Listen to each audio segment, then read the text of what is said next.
Nazism, and this is a different situation. Gates and everybody, Marjorie and others who are in the appropriations bodies are just saying, this is just not necessary. We don't need this office anymore. And therefore, it should go away. So the Holman rule to defund the ATF, an interesting new tactic. Maybe other three-letter agencies are next.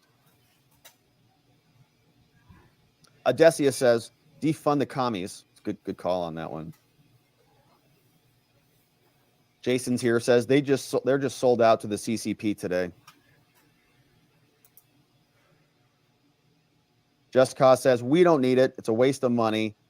Yellowstone's a good show. I was watching a couple seasons. I don't know where I'm at on that one. Yellowstone. I think I'm like season 2 or something like that. Season 3, maybe.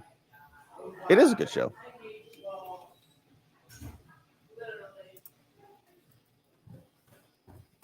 I mean, I am not caught up on it, so I don't know if it gets bad. You know, a lot of shows get bad by like season 3, 4. And then I start to check out. It stays good. Man, there's one scene in there. There's that one scene. I forget what scene it is. It's like brutal, you know. That woman, somebody's being attacked, you know, and then somebody comes in and shoots something, you know. Don't want to spoil anything, but yeah, it's a brutal scene. I don't know what season that is. K Bean says ATF is outdated.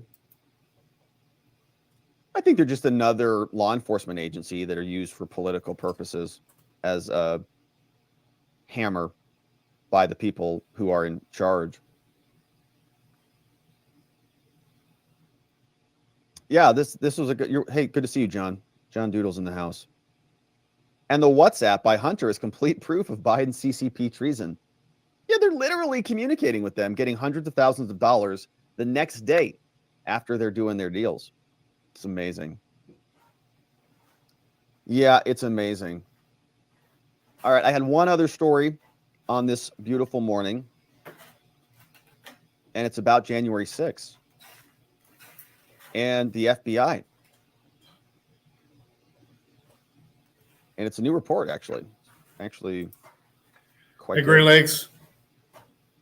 Yes, a the new ATF report is a criminal reveals organization. the FBI downplayed Unconstitutional. January 6 threats, reports. They really didn't want to tell anybody about anything that they had received. And the question, of course, is why? A new report came out from the Homeland Security and Government Affairs Committee. It's a big report. We're going to hit the highlights on it. And it details for us some of the intelligence failures that happen across the board, largely coming from the FBI and the Department of Homeland Security. And this report is not from the right-wing MAGA Republicans. This comes from the Senate. And the Democrats are in control of the Senate. And the person who's the chairperson of this Homeland Security Committee is this guy, Chairman Gary Peters, Senate Democrat from Michigan. Here, we learn a little bit more about him. Been a senator from Michigan since 2015, a member of the Democratic Party.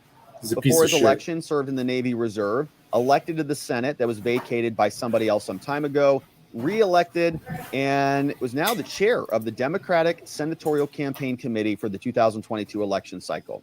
So a very long-term Democrat, somebody who's in the Senate, and the person who is helping to craft this report showing that the FBI really failed on this, or some might say intentionally failed, to protect the Capitol.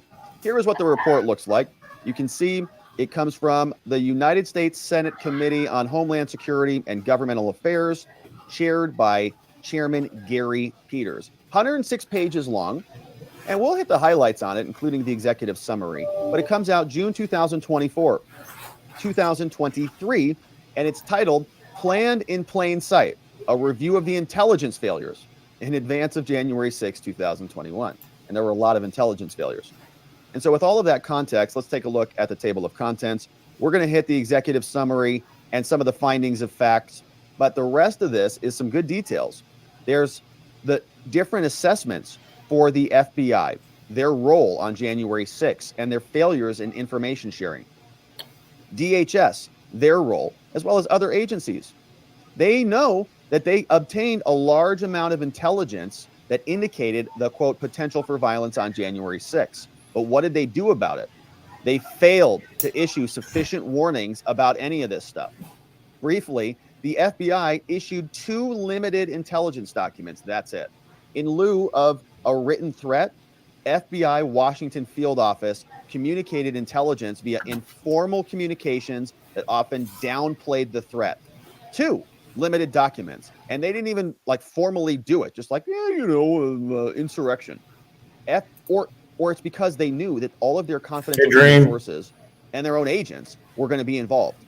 The FBI dismissed individual threats as not credible. How's your breathing today, Great Lakes? Assess the totality of quality the index here in Monroe is 214. The FBI wrongly focused on the potential for violence between the protesters rather than any threats to the Over Capitol. half of the plant called up sick today. FBI and DOJ officials described a clearer picture of the threat despite their lack of urgent warnings in advance. So it's like, wow, after it happened, they're like, we knew it was going to happen. Trump's the worst. Insurrection, mega. But before, they weren't warning anybody about it. Nobody had any idea. That's why it looked like people just walked right in there. They say here that the Homeland Security Agency, INA, issued products about a broader threat nationwide, but did not disseminate any reports. Or maybe because there was no actual legitimate threat. Even during the attack on January 6th itself, Homeland lacked urgency, and they failed to effectively share intelligence. Right? And you can see it goes on. FBI leadership mischaracterized their authorities to monitor social media. In other words, they lied. FBI lied about their social media powers. FBI conflated agency policies, and they failed to follow internal procedures for reporting information. Failed. Yeah, I mean, that's one thing, knock on wood, that generally I don't have many problems with is breathing, but those that do are probably having a fit today. Before the attack. Amazing. Now, there was a lack of coordination. Nobody was designated to lead. Total incompetence. And after the January 6th, agency officials blamed each other for the failures because our government is just totally incompetent. So the Senate Democrat Committee writes the following. They say, here's the executive summary. On January 6th, rioters attacked the Capitol in an unprecedented effort to disrupt the certification of the transfer of power. You mean the feds? Attack followed months, they say, of repeated and false claims by Trump during his speech and so on.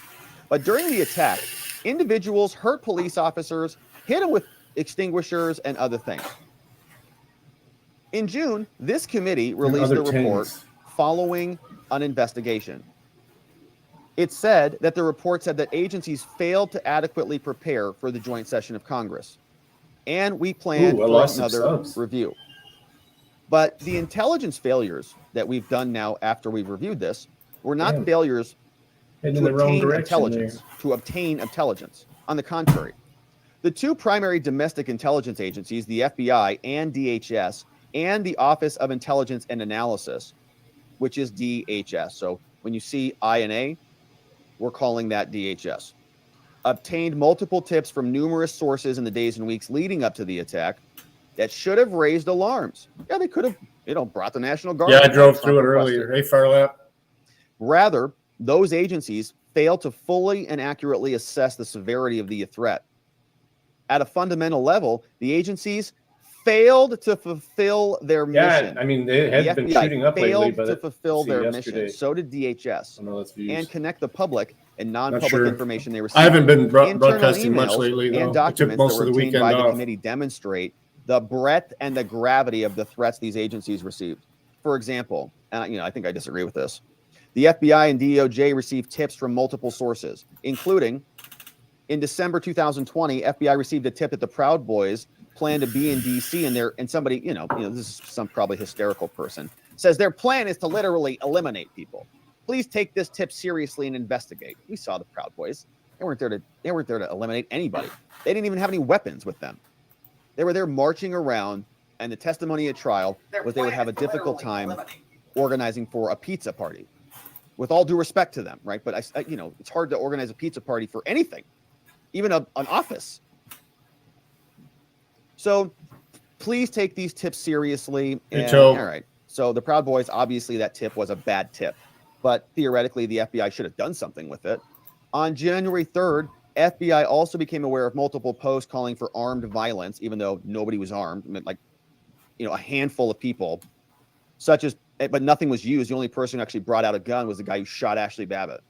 Bring food and guns. If they don't listen to our words, they can feel our lead. Somebody, had a hysterical post online. Wow. Send the FBI. Well, the FBI, apparently, this is something that they received and they didn't communicate it to anybody. Why? Maybe because they wanted it all to happen. Maybe because their agents were involved. On January 4th, DOJ leadership noted multiple concerning posts, calls to occupy federal buildings, and so on. And look, these agencies, their whole reason of existence is to, be ultra paranoid and high security. So something to me that I'll dismiss as just a hysterical post, it's their job to go, all right, well, we better take that seriously, and we better make sure this building is secure and that we've got the appropriate resources to prevent a riot. So in addition to these tips of intelligence, the FBI had authority with appropriate restrictions to protect constitutional rights to obtain and assess the myriad threats and warnings that were being publicly reported. They were talking about 1 million people being there. Yet, while the FBI was receiving these and other increasingly concerning reports, internal emails that were obtained by the committee demonstrate that the Bureau continued to downplay the overall threat, repeatedly noting the FBI identified no credible or verified threat. Repeatedly continue to downplay the overall threat. Why? Did they want something to happen? Were they being dishonest? They downplayed it because they wanted it to happen? Or are they just idiots? And all of this information is true? Or is it a third option? That there really was no identified or credible threat, and the FBI knew it.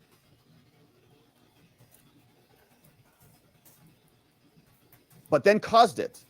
Or maybe they really got surprised. But then they would have to be idiots because the Intelligence Committee is saying that they've got a ton of other evidence saying that they should have been on the know, which maybe means they're incompetent. So there's a whole different slew of permutations. But the point is, they failed. They all failed. And this has been a point from the very beginning. What do we have Homeland Security for, and FBI for, and Capitol Hill Police for, and Washington, D.C. Metro Police for? And there's like Mint Police and Smithsonian Police there. There's like 34 agencies, or whatever the official number is. A lot. We looked it up at one point. Of law enforcement people in D.C. in particular. And they couldn't secure the Capitol building against a riot. It's either acquiescence. No, he's talking about wanted it to happen. 6. I don't know. Instigation. I'm not keeping up. Or they're totally incompetent and should be defunded.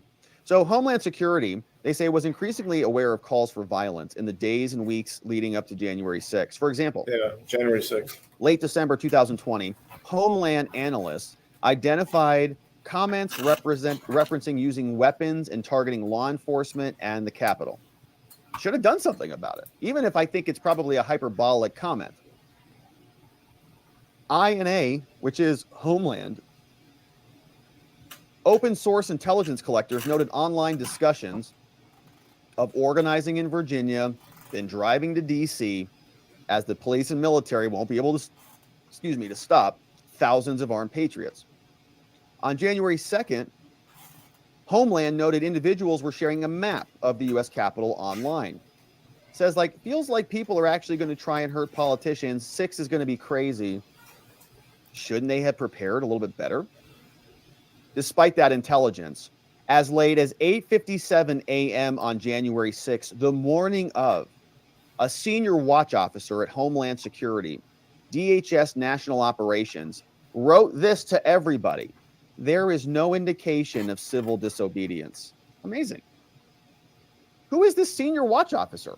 Why don't you name that person? Senate? Where did he get his order from? Did he read it? FBI and Homeland, the Senate says, failed to issue sufficient warnings based on the available intelligence. FBI only issued 2 documents about J6. That's it. Both of which were issued by field offices the night before the attack. The only people that broke things out were feds. The attack. Now, Just so People we're that also caused clear most of on the this, destruction the were FBI feds. had absolute I don't confidential believe any of human the shit sources they say embedded. anymore. In the Proud Boys trial, they stipulated, the U.S. government prosecutors, meaning agreed, that there were 8 confidential human sources embedded with the Proud Boys. The Proud Boys were 5. There were 5 defendants, 8 agreed upon CHSs that the U.S. government admits were there in court filings. The defense team for the Proud Boys allegedly identified as many as 50 confidential human sources who were identified by the defense, but they could not be brought into court because they were precluded, because these were agents presumably with Homeland Security who were not the subject of the prosecution against the Proud Boys. This was an FBI case. And so the prosecutors and the judge said all of those extra agents were not relevant to this case. So we couldn't root them out. So the FBI had informants literally with the Proud Boys. We know that people like Ray Epps were on the FBI's most wanted list for violent offenders and then didn't get prosecuted. We also know that there were other agents That's who all have it is. been identified but not charged for violence outside and beyond Ray Oh Epps. no, that's exactly what they And so wanted. they also picked.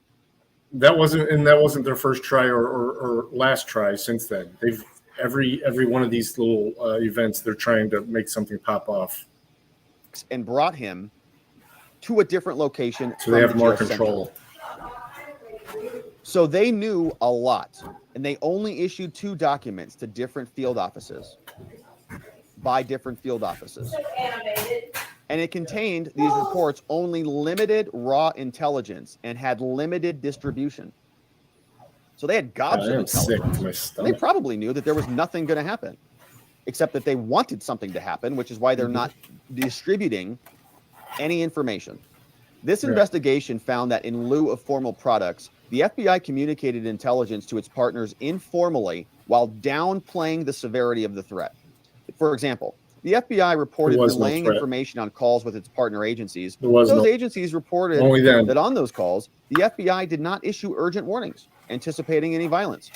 The investigation found that part of the reason the FBI failed to take more action to warn its federal partners and the public was because it failed to seriously consider the possibility that the threatened action would be actually carried out.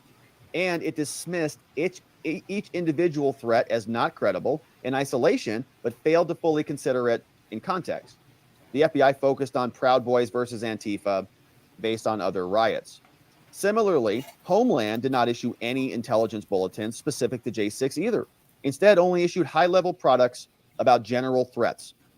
DHS and OIG and the Government Accountability Office found that Homeland circulated some intelligence internally, but failed to share it with any other agency partners, including the Capitol Police.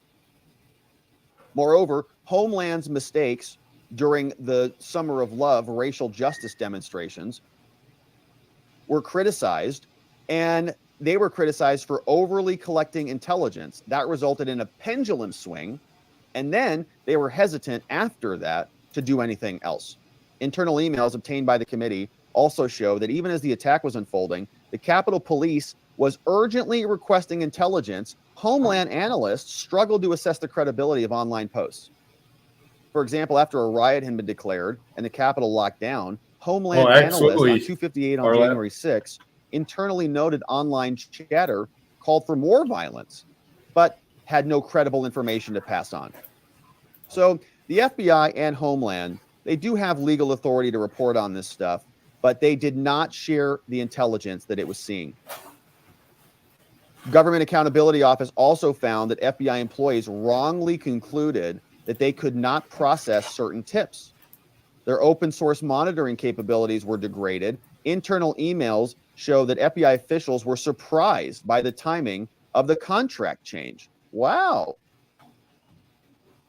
Wow, so they changed their monitoring software right before January 6th. The Bureau changed contracts for its third-party social monitoring tool just mere days before the 6th. Emails from the FBI said, this is going to have a negative effect on our monitoring capabilities on the 6. Very convenient. Likewise, analysts wrongfully believed that they could not report concerning posts and so on. And finally, this investigation found that multiple agencies that's failed almost to like an effectively oxymoron coordinate in the organization. lead up, contributing Like to the military failures that intelligence. allowed the Capitol to be breached. Yeah, they all failed. Maybe willful. Officials disagreed as to which agency was taking the lead role, with DOD officials like Milley and his ilk pointing to the DOJ as the lead, with Bill Barr and his ilk. But the DOJ and FBI officials stated that no agency has been designated the lead. So you've got Milley and Barr and Ray at the FBI. All of these people pointing fingers at each other. Nobody wants to secure the building. Everybody's got a benefit if Trump dumps. Officials from other agencies also reported confusion about who was in charge. DHS did not designate J6 as a national security event, which it routinely does for significant events. Why not? Which could have bolstered security and coordination. Homeland doesn't even declare a special security event. When asked about what went wrong on January 6th, officials across agency passed blame like government bureaucrat losers, largely pointing to failures at other agencies for what happened. And check this out. To address these failures, the FBI and DHS should conduct full internal reviews of their actions in the lead up to J6, improve their process for assessing and sharing intelligence, including open source intelligence, and designate joint sessions of Congress to certify the presidential election as a national security event and improve interagency coordination and all the other things. Now, as you would expect, these feds have absolute dripping disdain for the people of America and their elected officials who represent them in Congress. This committee in the Senate also faced challenges in obtaining full compliance with its requests. Meaning the feds, DHS, FBI, Homeland Security, all stonewalled them. The committee faced challenges in obtaining compliance with its request, an increasingly regular occurrence across administrations. Congress should reassert its authorities in legitimate oversight of the executive branch. Rein in the FBI, the DOJ, the Department of Homeland Security. These people are incompetent or malicious and willful. We don't know which. But when you ask for oversight for them, even the Democrats are asking for oversight, they face challenges because they know that they're really running things. So Homeland Security and Gary Peters, the Democrat, confirming for us that the FBI either intentionally, willfully failed here, or they're just even more incompetent than we could even imagine. Total scam, right? All right, let's see what you guys say about it. Bud Light's having a tough time out there. I saw that. I think they actually fired the woman who was behind that campaign, I thought I saw that. We've got Zulu's here, Bittersweet's here, Pam Ronning's here. Good to see you, Pam. Golden Gaming, talking about term limits. Bittersweet says term limits are a must. Rioting is a waste of energy, says Omnigma. Yeah, it is a lot of energy, especially if you get thrown in solitary confinement, being prosecuted as political prisoners in America. Bruce Rice is here. What's up, Bruce? Says I'm always here. Tricky-ish is here. Says probably also wanting to hide their previous messages. Mark's got to get to the office. Have a great day, Mark. Thanks for joining up, my man. Good to see you. Have a great day. It's a beautiful Wednesday. Sometimes I get my days mixed up. Did I say yesterday was Wednesday? I think I said that yesterday at some point. Hey, NY says, just like Biden built a power structure over years, so does the FBI and CIA. They align with the Democratic Party because it's centered in D.C. The DOJ as a whole needs to be decentralized. The founding fathers toyed with a traveling capital. We should insist on a new DOJ to be completely decentralized. I like that idea. I like the idea of making Washington ceremonial. Like they don't actually go and meet there anymore. maybe, you know, ceremony. That's it. But they can vote digitally. They can stay in their districts. And we don't need to have these big, stupid shows. Because they get together, that's where they all collude. You know, they're like kids. You can't leave the kids together alone. Otherwise, they'll burn the house down. Who got booted? You know what I mean? Yeah, it's just ceremonial. They just go out there once a year for the thing, and that's it. And then you can Congress from home. And you know what? If you want to have your committee hearings, if you want to have meetings, it's all open meeting rules. If you want to talk, you know, if you want to have these conversations, it's all public. You just booted somebody out of Callahan's. I don't see. Who knows? Jason says, I'm in favor of no one being able to be a resident of DC in their homes. Just everybody has to move. You're all broken up. You break the kids up. Okay, Tyler says, too easy to vote by proxy that way. Well, I mean, we still want them to vote. Like, you still got to show up on a Zoom call. We get to watch them all. All right, we're watching you. Yeah, I don't know. I don't know what the solution is. I'd also like to see more representation. You know, I don't think that it's appropriate to have a large Senate and a small Senate. That's not what the Constitution originally said. They instigated it. They made it happen. Our share of representation has been watered down dramatically because we don't get the same ratio that we get in our representation, quite frankly. But okay, my friends, so let us leave it there. American Dreamer has a great solution to many of these problems. Solution: more naps. Always a good idea. No taxation without representation, says Christina. Indeed, indeed. Okay, my friends, so we've got this one from Mr. Brownstone. He says, I've seen several images of mugshots recently people who clearly aren't white being assigned the race of white. I've seen those posts. I remember when filling out forms under race used to say white, Caucasian, and Hispanic, among others. Now it says white and white other than Hispanic. Is the government intentionally trying to reclassify Hispanics as white? I don't know. What will this do to ask the metrics and data collected? I'm certain I can see certain organizations saying that there has been an increase in crimes among whites.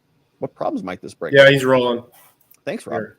Good question, Mr. Brownstone. I've seen that. I've seen those. Please let them know that people will post on Twitter. Over there. You know, and I haven't verified this or looked into this. Like, I don't know if it's true or not, but I've seen people will post on Twitter, like they'll go to, you know, LAPD, you know, Los Angeles Police Department mugshots, and they'll type in, you know, Hernandez or something, and then they'll pull that name up, and they'll see a bunch of Hernandez, and it'll look like Hispanic people. And then they'll look at the race and it'll say Caucasian. Yeah. You know, that's so unconstitutional. You know, and then it clearly doesn't look, you know, like that's the appropriate label. So I've seen the images of that. I've never looked into it and verified whether that's true or not, or what the policy change is behind that. But it's a curious mixture. Maybe they're identifying as white. I don't know. You know, it's a complicated time these days. No, I'm a white guy. Oh, all right. Okay, you know, very curious, but I can see, you know, where they might want to maneuver statistics around. And it's like they did with COVID and stuff. You know, we get weird numbers, and the you know, economic numbers. The numbers are always just whatever they want to make them to be. So we'll be curious.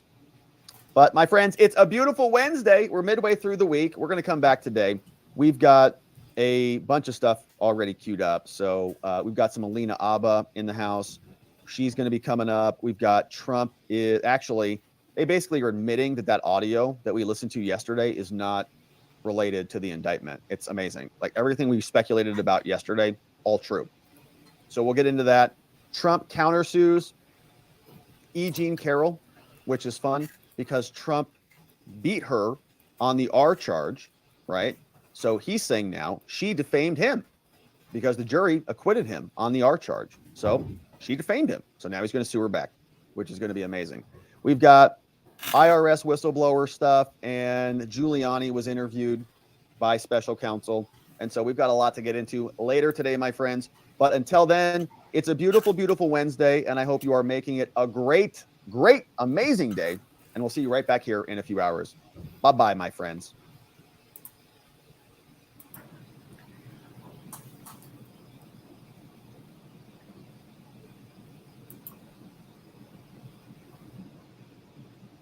We're in the winter now.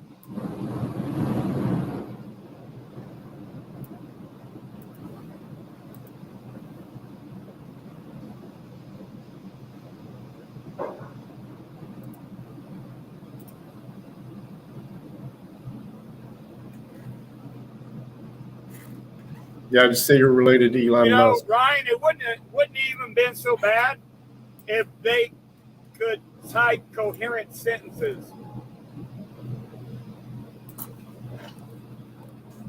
But they couldn't even do that, though. What up, Great Lakes? Good to see you, brother.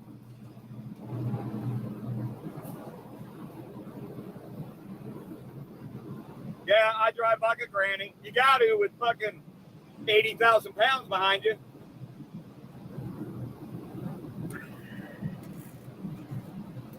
Nice.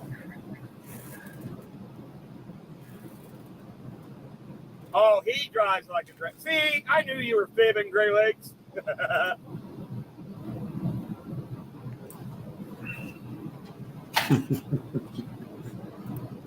I'm going to keep you in check, Great Lakes. July 19th is coming soon.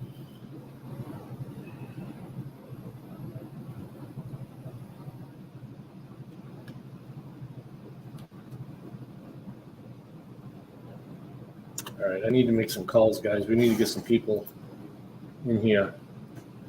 Yes, indeed. Kia ora, mate. How are you, brother?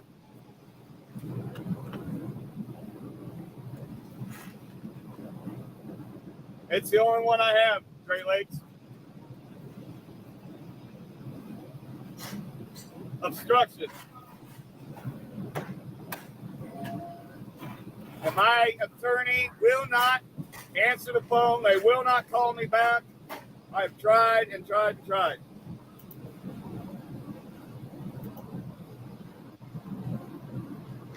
All right, Thunder Schwartz, you have a great day, my friend. Appreciate you stopping in.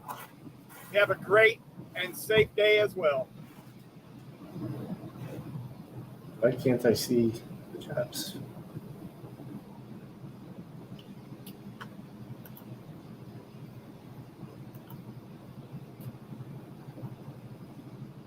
Whoa! Great Lakes thundered in his shorts. Yeah. I agree. Patrick?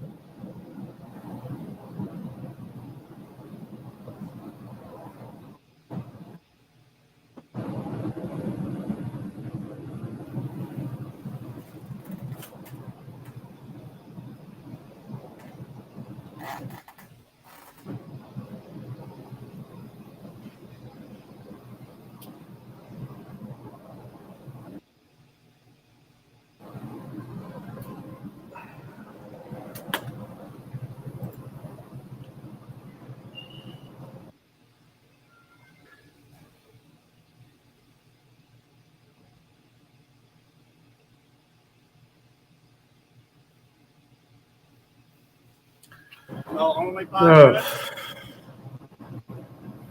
Yeah, I noticed.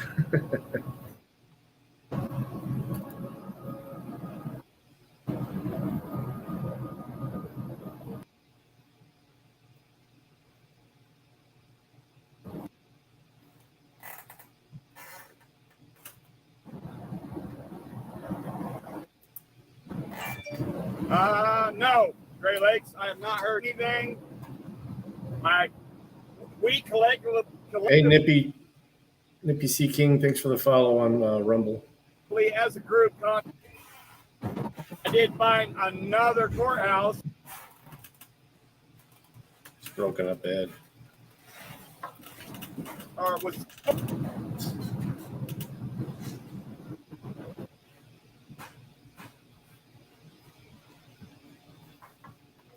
Wifey might be popping in for a minute. There she is.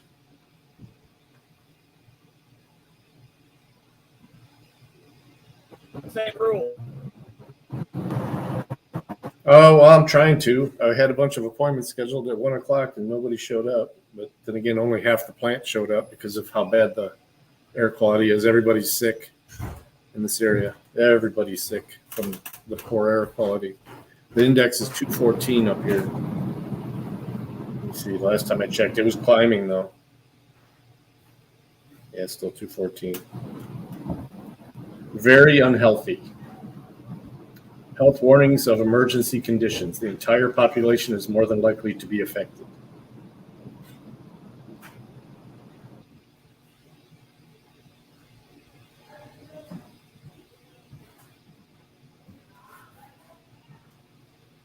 So yeah, 214 up here in Monroe.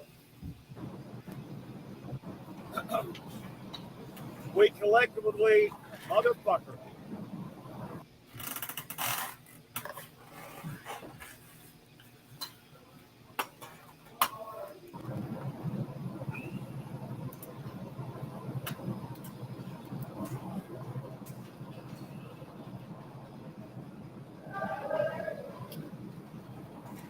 All right, we good now?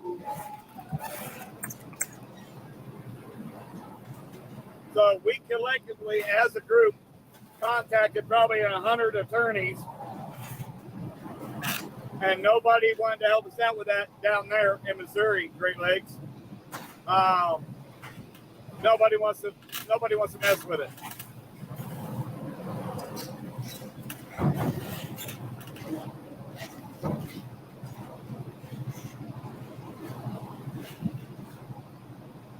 But I was told about another courthouse with the same rules in it in a different jurisdiction.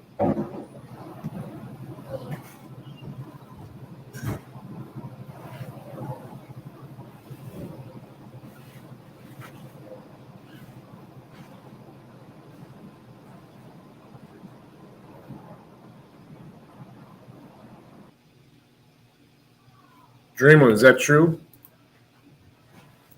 Can you drop a link to some video of that? I'd like to see it.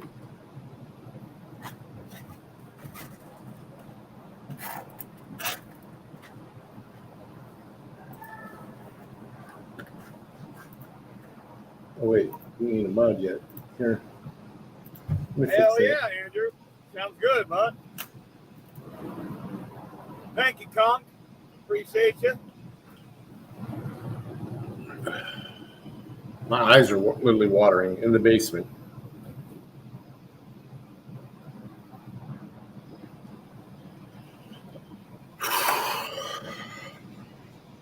None of my fucking appointments showed up today, and now I can't get logged into Indeed. Oh, there we go. Oh, yeah.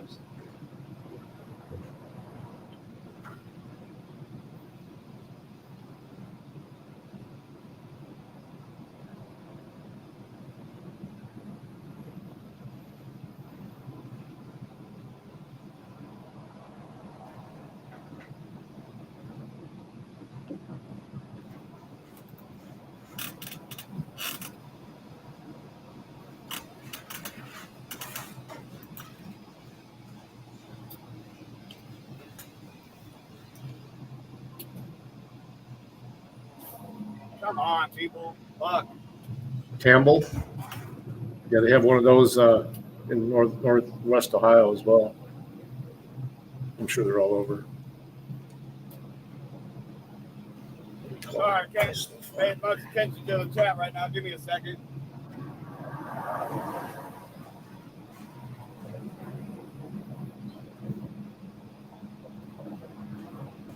All right, Great Lakes. You have a great day, brother. Much love, man.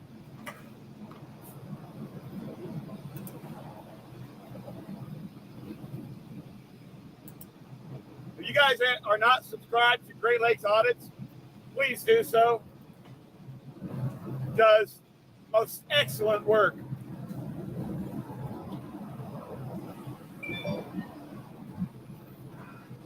Oh, how come Gina's not on here?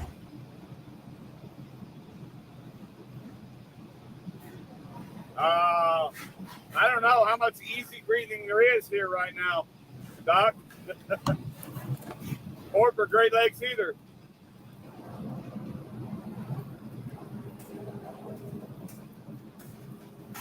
Thank you, Parlap. Thank you, Ryan.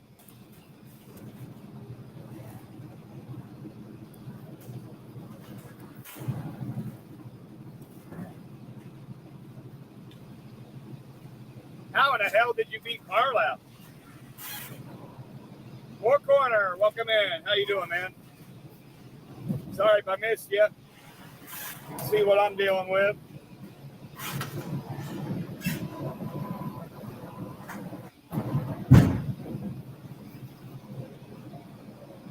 Oops.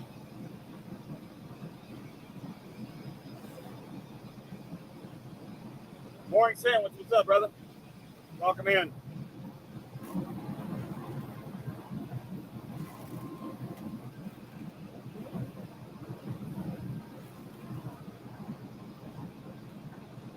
All these fucking idiots driving in the middle Four lane Corner. when they know people's going to be passing. Get the fuck over.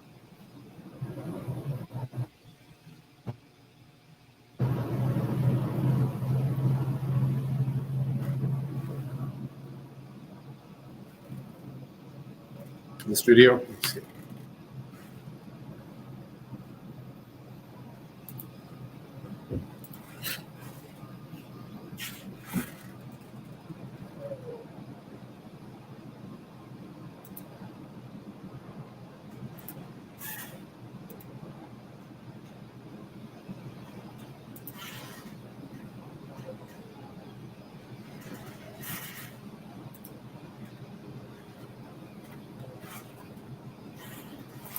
All right, let's Go check ass that over. out. Need to crowd the lane, do you?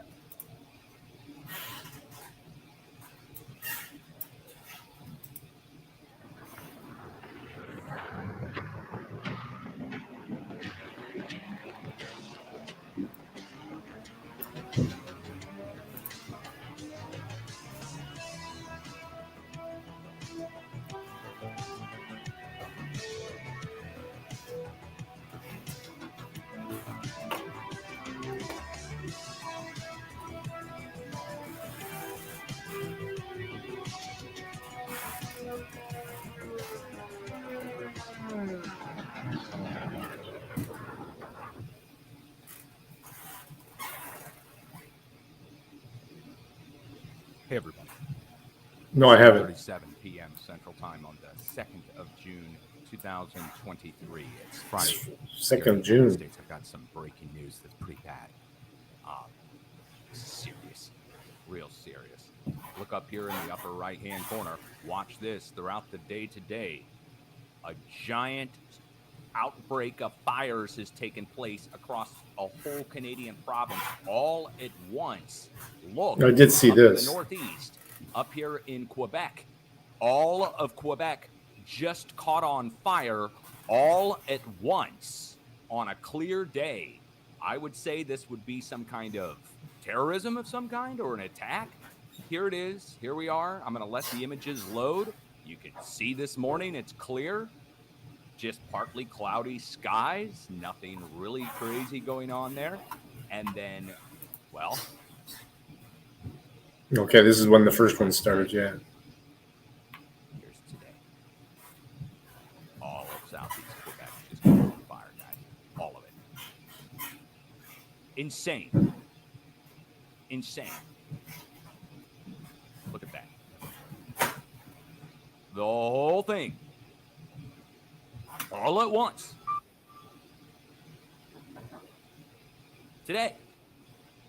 Now, this is on top of Nova Scotia, New Jersey, and the entire western side of Canada burning. All of this up here is smoke. And I'll take you in at the start of the here. There's last night. Look at BC, Canada up here. All of that is smoke. It's whole provinces are burning. The black dots are spots where there are fires. And then this is all smoke here. So this is Wow. now BC, Alberta, Saskatchewan, and now over to the east, you have Nova Scotia and Quebec. All burning at once. Getting back over here again, we're going to look at this again. We're going to see if there's anything else in any other Canadian provinces, but this is phenomenal right there. What? What? You kidding me? So this looks like it goes over one to the west as well. Here, hold on. Let's just zoom in and show you. Okay, here's Ontario, here's Quebec, here's Manitoba, here's Saskatchewan. I've got fires marked from last week going up along a diagonal line on the edge of the craton. And the only thing that I think is missing is Manitoba, Ontario in the middle. And that would put fires all the way across from over here, across Quebec. Again, we have to look in here to see what's going on fire-wise, but then we get over and it would be all of Canada burning. All of it. The only thing missing is over here, and now we are over technically in Chew, right at the border I'm sure. of Ontario, so I guess you could. Anybody who speaks Ontario truth. into that. Let's go. Hi, this is Norm calling for Impact Employment Solutions. I was trying to reach Robert Cooper. These are all storms down to the south. Hey, Robert, I saw you had some interest in the food production This is all position. smoke. So this. Are you in the Toledo area? Previous fires. Okay. You know this is in Monroe, right? Okay. Yeah, no, I live in White House, so I understand. I travel much farther, but I just wanted to make sure you We knew. don't have anything, as far as I Okay. can tell, we When don't would you be have available to anything come in going to on do an right here, interview the / center orientation so of we can get Canada you working? yet. I haven't seen up to the north. We don't have imagery from the north. But back to it. I'm going to go over to the. No, what do you do there? The mudhead and This stuff? just happened Oh. today. Okay, no Last worries. night, No, going into I this mean- morning. No, you're already in the system, so all we got to do is add the parts that we need for Insane. this job. To have them all go at once. Yeah. Look, Yeah. I mean, what do we got? A group doing this? Can you come by here tomorrow at 1 p.m.? Heat, which is then coming up. All right. Tell you what, I'm gonna shoot you a text message with the address and then what you need to bring. Okay. With heat of some kind. It'll come from this number here. Okay, and you can text this number back as well. It's the best way to communicate here. From heat, the office. Or people are doing this. All right. Or there's a third possibility. No problem. We'll set you up for 1 o'clock. I'll send you a little invite through Indeed as well. With some kind of directed energy weapon. Okay, could bud. also Thanks. possibly do stuff like this over this vast of an area all at once. But on a clear day like that, man, dude, okay, got to say something. Got to show everybody. I can't believe it. I have to make a video on this. This is absolute insanity. We have fires down here in the United States as well, and down in Mexico. So we have. No, you don't have to here in New Mexico here. You and absolutely Mexico don't have to down watch your south, mouth here. and You can. California now is breaking out with fires all along through it. Watch I'm definitely this. no Nazi. So. Here we are today. Well, here's last night, looking pretty clear. And people try to tell me these were control burns. No, you don't see control burns from space, guys. 5 acre fire next to me didn't show up at all on a clear day in St. Louis. So these are big. These are big fires. We got one out in California. We've got a couple down here, down to the south, and I can't see up to the north yet. But we can go down and look in Mexico because check out Mexico. Well, if it'll load. Did I just lose my internet? No, I didn't. Okay. Yeah, we got all kinds of fires coming up from the south in Mexico and down to the south throughout Mexico. Let me get... Let's see if we can see last night. We can't see last night? Okay. Well, we'll see it today. Here's this afternoon. Here's... Boom. So right now, here's current. And what you're going to see is down here to the south, it looks like it's just rising out of the mountains. You see that? That's smoke. That's not dust. This is all smoke rising. From what? I don't know. I mean, this whole area would have to be burning. It's something coming up from down below. And then here, coming up along the mountain ranges, up to the north, going to the United States, where we pick up here in New Mexico and Arizona. New Mexico, Arizona, now we're out in California. We have fires out here in California. Let's go see if we can get a view on those. So up here, next to our super volcano, let's just see. Yeah, up here. There we go. You can see the smoke start to spread out on that. And then over in Arizona, we've got the fires over here. Again, these are not control burns, guys. They've been going for now several days. And thousands of acres burned there. Let's go up to the northwest. Just see what's going on up there. Oh, those I think were a lot of Antifa Clear right people now too, though, across Dreamland. Washington and Oregon, doesn't it? Not sure that was as much the energy weapon as it was I don't Antifa, see any kind of fires across Washington. because they and caught a Oregon. bunch of people But then out west we go doing that. one to the north and boom across BC, Alberta, Saskatchewan, Eastern Ontario, all of Quebec, And let's go over and take a look at Nova Scotia, see if the fire's still going over there. Yeah. Well, the fire fall is Down just a south, reflection of south the side sun. It's not of fire. Nova Scotia. This is all smoke out here in the ocean, in case you didn't know. Yeah. Fucking chopper, I swear, man. And yeah, you can still see it down here at the south tip of Nova Scotia. That fire there, still going today, up to current right now. And then I don't know what's going on down in New Jersey. It got up to 3,000 acres in size in southeast New Jersey. And Let me show you guys let's something just go here. see. There's Let's see smoke if it shows. this morning still there. I guess that means it's still going. Looks like there's storms coming in. That's good. It's way less in size. So I guess they either got it contained or it just reached a point where oh wait, look, looks like we got some kind of fire down here in Virginia. Just ever so light one. It doesn't look that big. That would be more like what I would consider to be a control burn, right?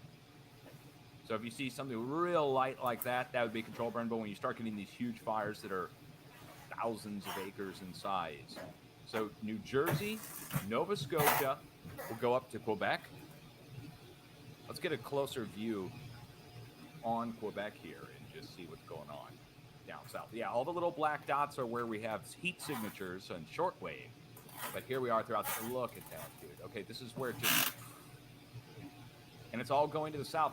Smoke's going to be coming into the U.S. for sure on this, guys. It's going to be pretty thick, too, over on the East Coast. Look, that's going to be pretty darn dense. It's nuts. Insanity. Look at the amount of lakes around there, too. I don't know what's out there. So I have no clue. I mean, I obviously woods, but what's out there? Let's just go take a look. I mean, we're talking about, look at the amount of lakes which are out here. I'm not kidding. When you're talking about the amount of water that's out here, it's insane. Every one of these is a lake, okay? A million, billion lakes. God knows how many. All right? It's all lakes. And now we're talking about all this right here burning. Let's zoom in and see. Dense woods, pine forest and all that. What else is here that's significant that I'm just missing? Maybe a craton edge or something that's in here that I just didn't even know. Maybe they might have oil and gas pumping operations out here, although I don't know. I mean, to find them, it would be pretty rough. Wow. This is what it looks like in the winter, I suppose, huh? All right, anyway, this is an insane amount of fires to break out all at once on a clear day like that. And all that smoke is coming down here, the Great Lakes. So you get right down here. You got New York, Pennsylvania, Vermont, New Hampshire, Maine, Chicago's a little bit beyond view down to the south, right down here. And let's just get a greater view of the area. There's all our fires up to the north, the little black dots just popped off today. You can kind of see which way that smoke is going down this way. Now, it might get pulled over to the east ever so slightly. The flow on this is actually might go down and over this way to the east, southeast, which would put it over. Wow, actually, that would put it over Delaware and New Jersey. Isn't there somebody who stays in Delaware that we know about? I just don't know.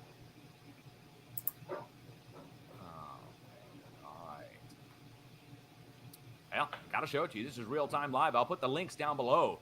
This is a catastrophe. This is a national disaster for Canada and for the United States. To get this amount of smoke coming in like that, that's going to be bad for the health of the people in the United States. So it's not just a Canadian forest fire problem anymore. I'm going to have to say it, guys. It looks like you got a problem going on up there that might be related to, I don't know. What do you think? You think that these fires might be related to, I don't know. What do you think? Terrorism? Directed energy weapon? War? The Russians? Chinese? What? Ourselves? All the above? Whatever. Some kind of bitter feud between factions and French-Canadian, Somebody didn't say we right or something like that, They don't speak the language. I don't know. I don't know what the feuds are in Canada. I don't care. This level, you're going to burn out everybody. You're going to burn out all the natural wildlife and everything. Come on, man. Even if you're an anarchist or something, come on, guys. Look, dude, I don't see you burning down the Federal Reserve. Not that you want to. I'm not telling you to. I didn't say that. But I'm just saying, like, you know, the forest, come on, man. And here's the good news. CO2, bye-bye. We don't have to worry about the CO2 problem ever again in the world because the amount of fires that are happening and the amount of smoke and CO2 being released far dwarfs anything that humans have ever released in the entire existence of humanity times thousands. So we don't have to worry about that. Just go ahead and toss the CO2. Look at this.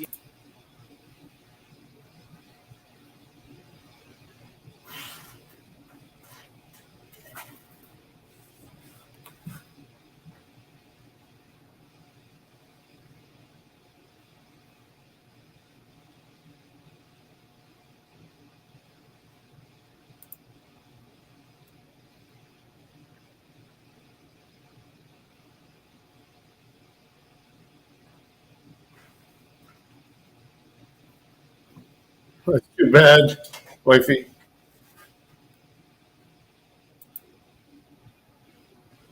Did you get your sandwich beforehand, though? That way you can eat while you're waiting.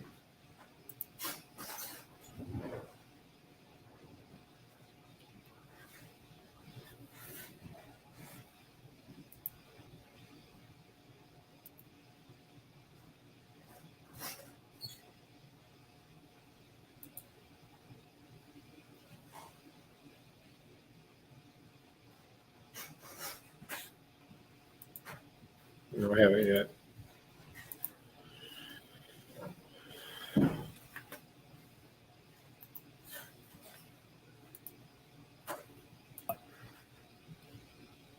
I'm just going to say it. It looks like there's some kind of war going on. Straight up. Come on, New Jersey, right across from Dude's house. Of course right? you do. Put the smoke over across onto Dude, the Prez. And then now this smoke's coming in and it's going towards where the Prez. Come on, man. It's all going towards the president. The burning ship on the side of the U-Haul, all of it. There's just too much going on. If you don't know what I'm talking about, don't ask. But anyway, I'm saving this as a video, and we're going to put it out over on YouTube. Everybody needs to see this. All of southeast Quebec just caught on fire in 1 day's time on a clear day. So, DEW or people doing it or the plate shifting. Those are our choices, right? Plate shifting, releasing heat. The only worse there, the air is worse here in the Detroit area than it is in Delhi, India. That's one possibility. Possibility two is some kind of space or plane-based DEW, directed energy weapon, beaming down, causing fires, which we did not see in this instance. We did not see the beam in infrared or in any of those other views. And then the third possibility is people on the ground doing it, whether it's domestic or foreign enemies, I don't know. Those are your options, guys. Not lightning, clear day. So there you go. Solar storm is happening. You could try to say maybe it's total electron count cascade coming down, the invisible lightning bolts. We get sci-fi on that level, but I mean, theoretically it's possible that it could be. But I would think, look, there's probably a back and forth going on right now between groups or something. And they're burning all of Canada to do it. The only thing missing is Manitoba. Dude, seriously, it's over on the east side of Ontario too. So literally the only thing missing is Manitoba. Oh, and Nunavut, they're probably staying out of it. You know what I mean? Like nobody wants to freaking stick it to the natives because they already got stuck so hard over the past 200 years. You know what I mean? They're probably keeping out of it. But everybody else is fair game, right? Dude. I cannot believe this is happening. I can't believe it's happening. I just can't believe all of Southeast Quebec just caught on fire. Where are you going to hear about this? You think you're going to hear about it on the news? Dude, that normie public would panic. They would freak. The general public will freak when they realize that there are either foreign agents or domestic actors that are out causing whole states to burn. You want to talk about lockdown? Oh, man, they would lock down the roads here. They would lock down all the roads here. They would be like COVID lockdown, but with actual cops or military or whatever. Yeah. Once people catch wind that there's a giant group That's what I was telling hundreds of people. If it's people unindoctrinated doing this, earlier it has on the to drive be a in. group I said of this 100 reminds or me more of people doing the LA fire. skies in the 70s.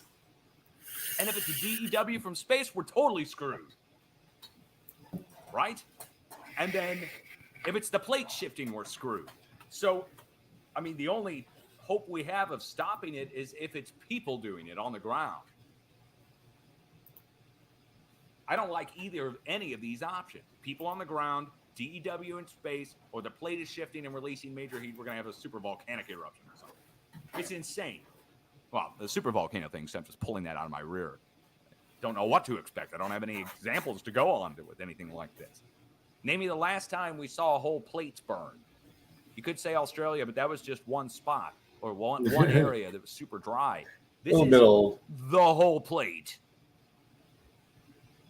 Northwest Canada, down through California, over through New Mexico and Arizona, and up the East Coast, all the way to Quebec, including New Jersey and Nova Scotia.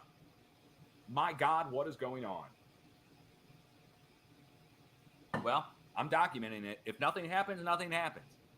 I don't have any other examples to go on, so I'm not going to issue a forecast on this.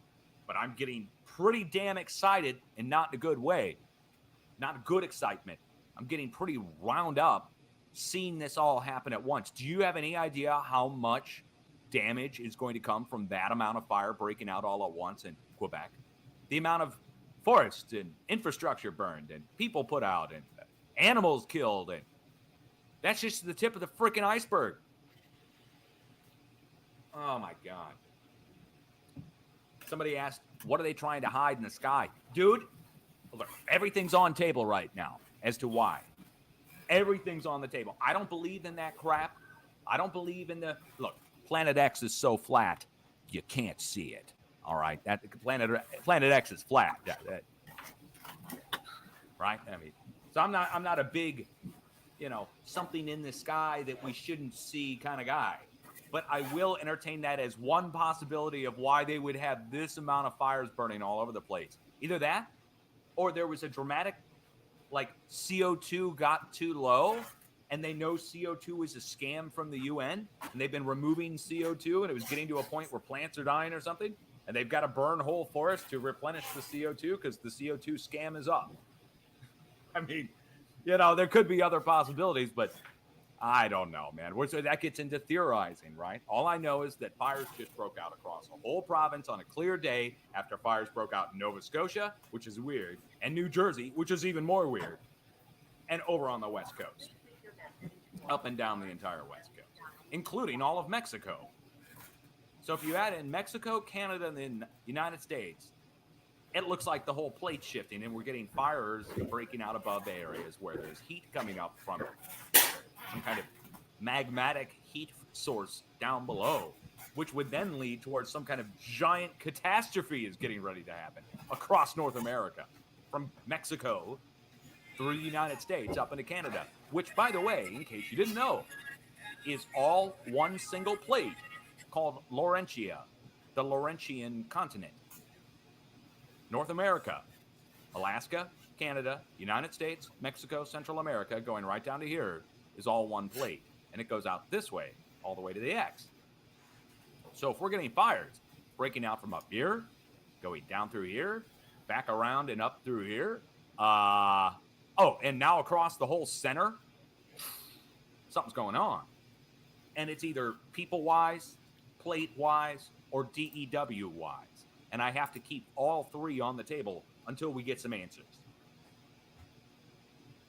If they start happening everywhere across the plate, then I'll think it's a DEW or people. Right now, it's going in that line going down across the coast and back up the East Coast. But now that it's going across central Canada, that's the center of the craton. The center of the craton now. And if the center of the craton is going, let me show you this diagram here really quick. Hold on. There's the craton. Look where it goes. Up through BC, right where the fires are, up in BC and Alberta, right along it. Goes right down through. Now, over in California, we have the purple part, the deformed edge of the craton. Goes out to California where those fires are going on out in California. And then down to Mexico, we have the accretionary belt. Okay, so look, to go through Mexico, up through California, over through Arizona, and up the East Coast, if it's the plate shifting, it's the whole plate shifting, like in a way that we don't normally see. And that would release heat over a vast area that would come up over thousands of miles and burn stuff towards the surface. But the amount of heat that would cause that, oh God, man, you should be able to pick that up on Yeah, satellite. it's a good sound too. Like our infrared sensors should pick up heat signatures coming up through these spots first. So, I mean, God, there's so much that I would need to go into and have access to really get an answer on this. All I know is that it's happening. It is happening in that line along the edges of the cratons and accretionary belts, but it could just be people firing it up at those spots by chance. But how could they match it? What are they, viewers? Right? Like, I mean, that's impossible. Hundreds of people across whole continents going out and doing something all coordinated at once. Yeah, no. That's military level.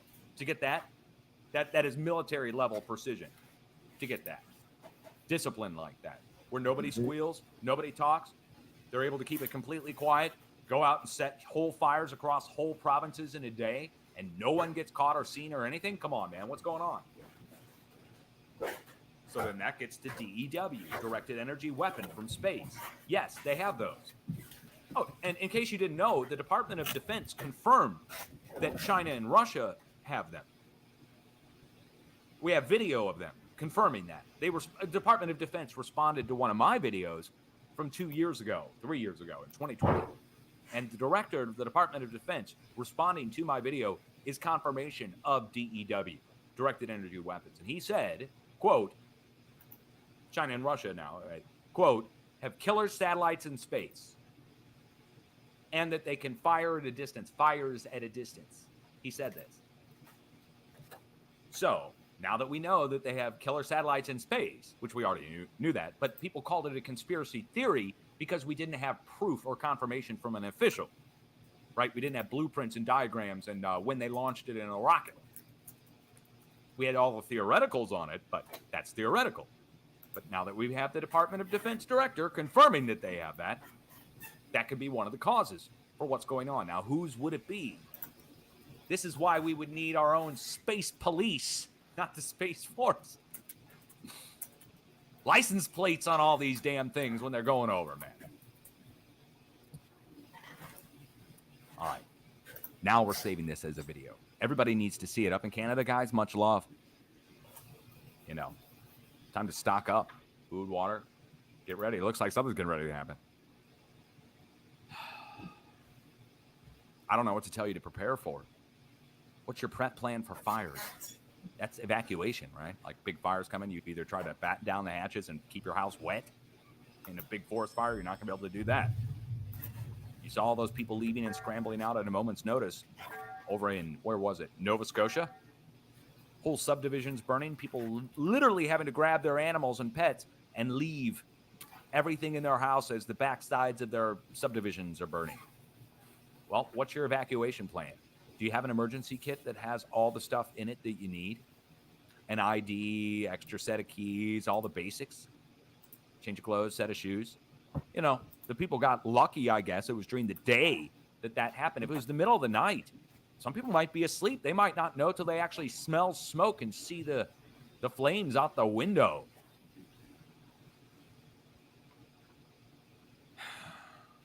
I can't believe this all happened. I mean, I'm glad I'm here. I'm the only one who's been covering this crap since it started. Everybody trying to tell me, oh, natural happens every year, Dutch. Happens every year. Farmers burning their fields. Control burn, Dutch. Yeah, you know what you can do? You can go outside and play a nice game of hide and go yourselves. Got that? All right. That's a little harsh, but for real, dude, for the people who are trying to say it's a natural control burn, a natural source, and don't worry about it, it happens every year. Yeah, I just told you need to go outside and play that game because you'll be real good at it. All right. That's a little harsh sign off from Dutch there, but dude, this is serious. I have about let's go upload this to YouTube so everybody can see it. 640 packs of water all the time, saved up just in case.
Nation.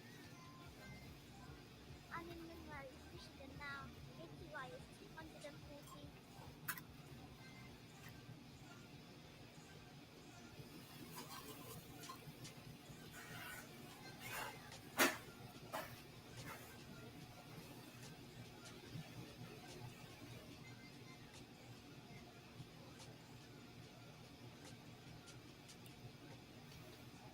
That's crazy, Dremlin. Yeah, like I said, it's just a kind of a goof off channel. Nothing serious. Don't care if it ever gets monetized. It's something to pass the time when I'm on the road. Can't go cop watching. Got extra time. Or when I'm at home and I'm caught up on everything.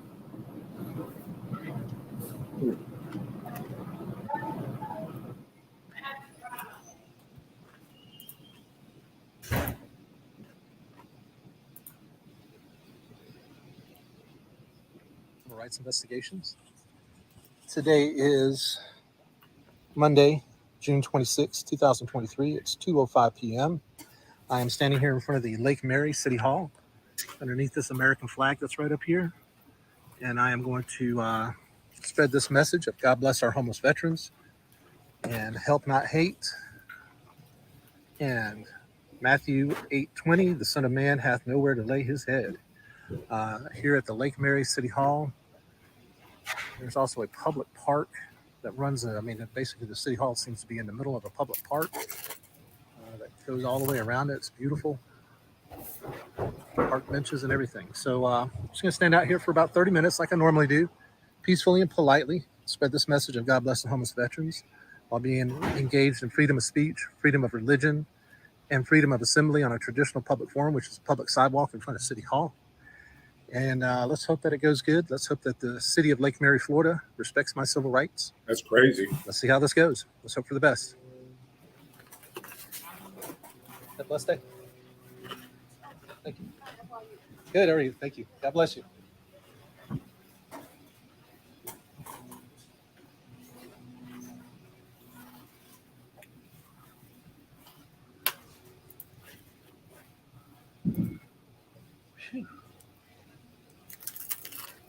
Hot. Hey, I appreciate that. I am not actually homeless myself. I just like to come out in public to say God bless the homeless veterans. Spread this message. I go out in front of city halls across the country and just spread this message. That's all. Oh, yeah, my Yeah. husband, he was a vet. He died a few weeks ago Oh, he died? from a heart attack. Oh, no, I'm sorry to hear that. But God bless him. Thank you for your service. God bless you. Thank you. God bless you. Of course, Very Dreamland. Okay. I'm so sorry to hear about your husband. Because it's not part of the narrative.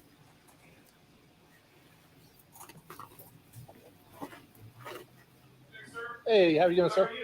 Good, thank you. Good. Got a call on you. I'm not sure what's going on. Yeah. Nobody said anything wrong. Okay. You all right? Yeah, I'm fine. How are you? Good. What's going on today? God bless the homeless veterans, man. All right. All right. Okay. No worries. They called on me. Yeah, I got a call. I don't know who called. You know what they said or anything? Maybe I can help you out.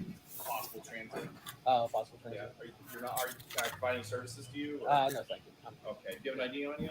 I do. Yeah. You do. Can I see it? Do I have to show it to you? No. Okay. You're not. It's consensual. Yeah, I'd rather not show it. I Okay. can tell you my name is Jeff. What's that? My name is Jeff, You live around here?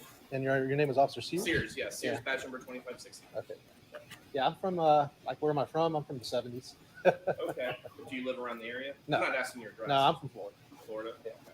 What brings you out here today? Just, Spreading this message, God bless homeless veterans. Okay. Yeah. No worries.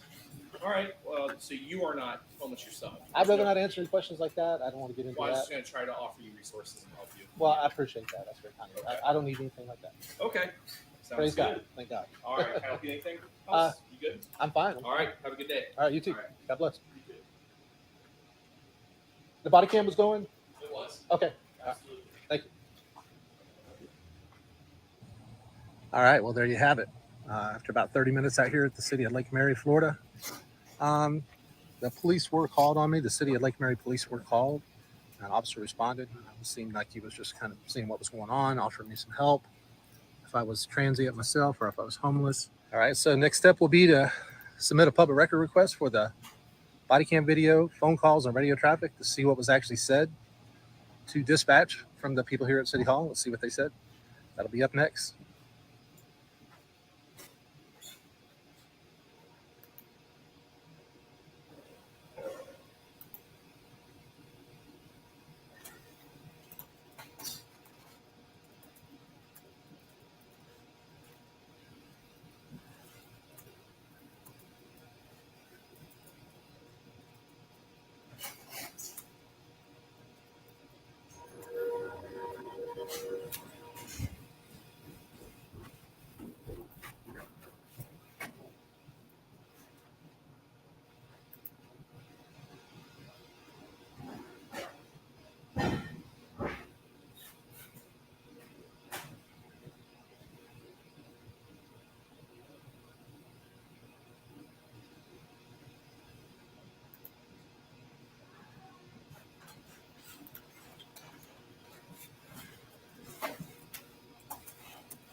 All right, sorry about that, guys.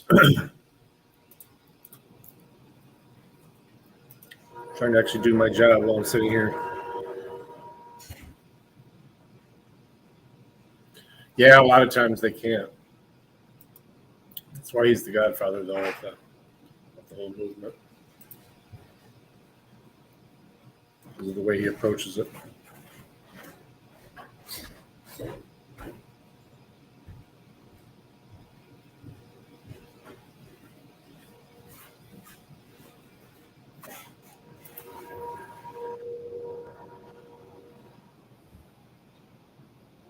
Contact a road deputy. In this case, it was Deputy Stolken. Whenever that decision was made, who actually reached out and spoke to Deputy Stolken? Do you recall who gave him the briefing on what was going on? It wasn't me. I don't recall if it was Lieutenant Walker or if Lieutenant Walker called dispatch and asked him to just send somebody. I don't recall. Okay. So Captain Thompson, do you have any kind of specialized background in like a threat assessment sort of situation?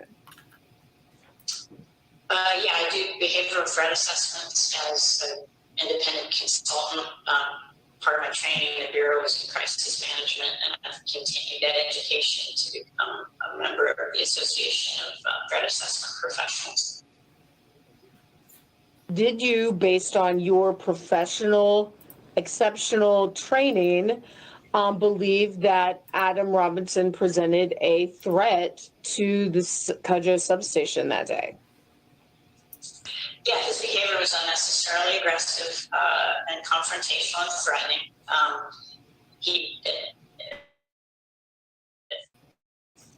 I'm not aware that he became physically aggressive, but I am well aware that both the clothing he was wearing and the saddlebags on a motorcycle he was driving were more than capable of concealing weapons.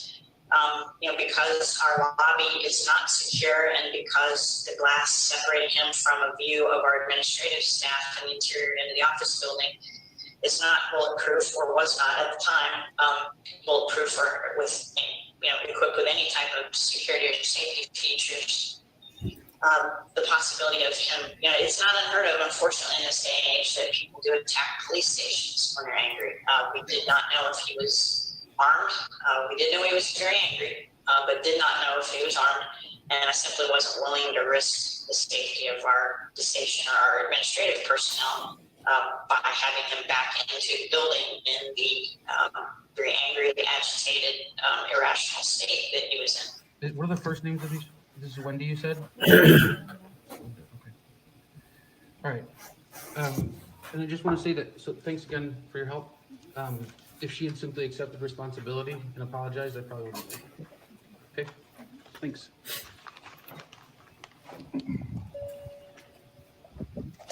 Okay, and Brenda, do you swear or affirm that the statement you're about to give is the truth, the whole truth, and nothing but the truth, so help you God? I do. Basically, he said that there was a vehicle that pulled out onto the highway and caused the traffic to slow down, which could have harmed him because he was on his motorcycle. When all the traffic comes to a sudden stop, he could have gotten hurt. And he still said that if they would have taken responsibility for their actions, he wouldn't have to be in here to make a complaint.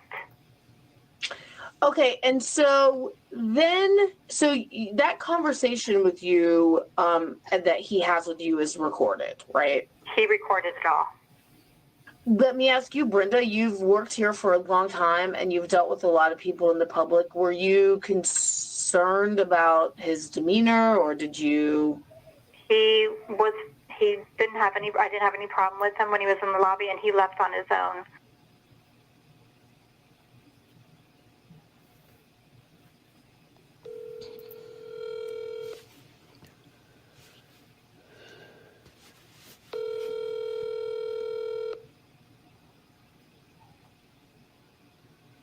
Good to hear, Joppa. Finally got this thing to start working. We'll start calling some people to get them in here tomorrow. Hello? Hi, can I speak to Michelle, please? This is Michelle speaking. Hi, this is Adam Robinson. I was calling to see if you wanted to offer any comment. I'm about to release the results of my investigation about your department. And I was wondering if you wanted to make any comment about it before, because obviously your name's going to come up a lot. I mean, I haven't seen it yet. Well, I mean, obviously there's a lot of conflicts between the testimony that the people gave that you interviewed and the information that you had available to you. So I mean, if you want to try to explain away any of that stuff, I would give you the opportunity before I release this to the public.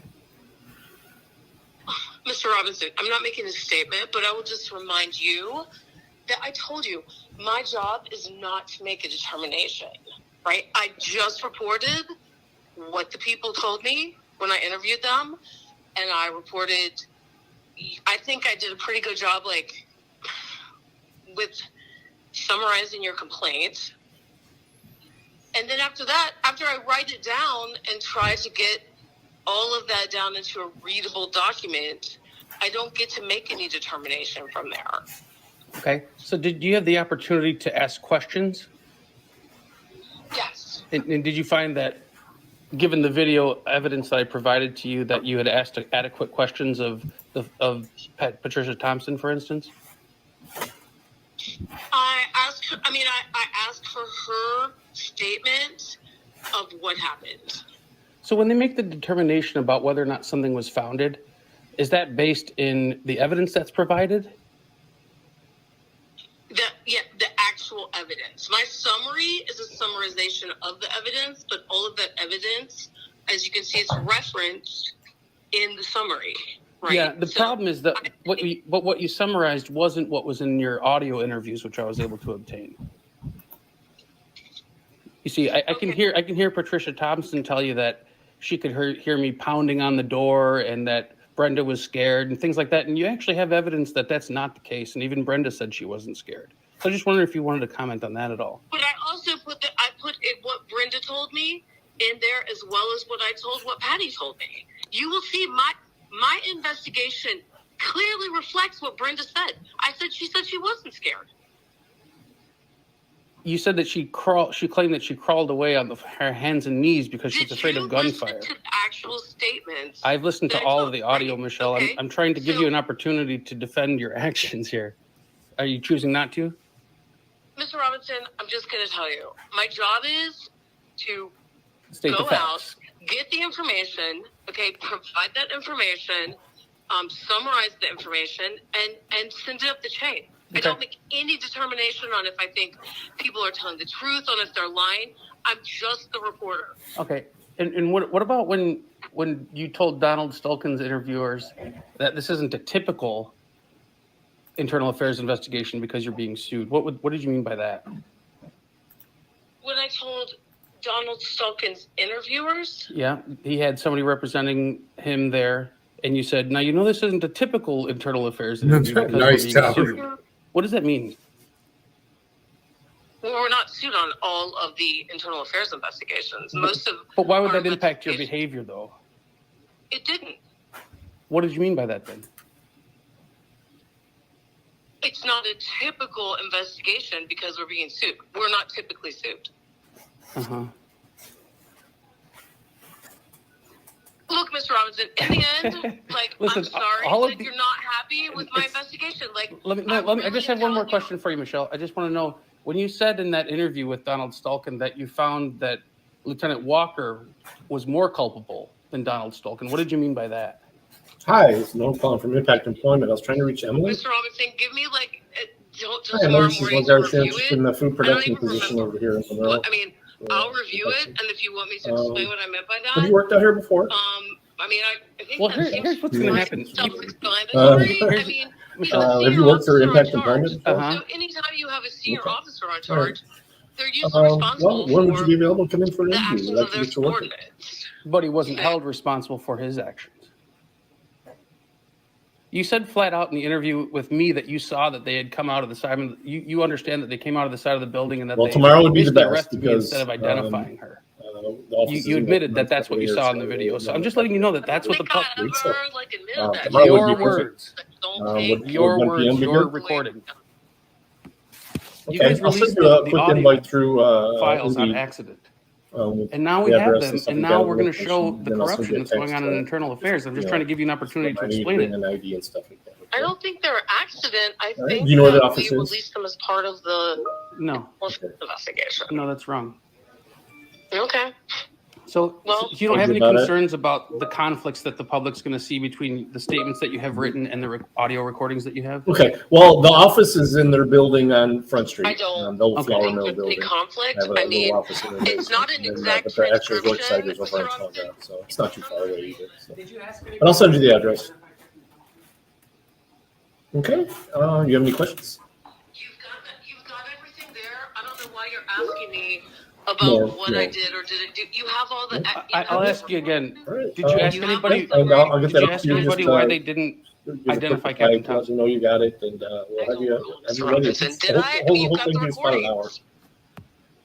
I don't have a transcript. Well, have a great day. You don't remember with all the people that you talked to, if you asked anybody, if they, Precisely. With all the people I spoke to and how, no, I don't you recall. didn't think that was relevant, given that was the basis of my I existence? didn't say I didn't think it was relevant. I Vape. told you I don't remember if I asked him that. I will vape you. Well, I can tell you you didn't. And that's what's going to be, that's what's going to be prioritized in this next release. So, Look, Mr. Robinson, I'm not afraid of you. My investigation oh, there's stands nothing to on be afraid of. This is all I'm not. objective Like, reporting. you could call and try to, like, threaten me. How I did did my I'm job. not threatening you. I've Okay? never threatened anybody. I thought that you were going to, I mean, like. I've never threatened I'm sorry anyone, it didn't Michelle. work out. Okay. Okay, Mr. Robinson, thanks. Thank you. Wow.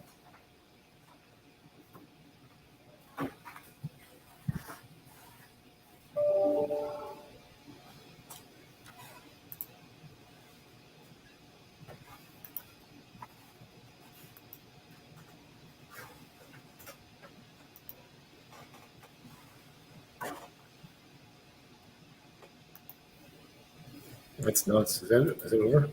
Yep, it's over. Well, tell him to come on in, and I will thank him. Absolutely. I know. I've seen him helping you out a lot. So big shout out to Friends and Code as well.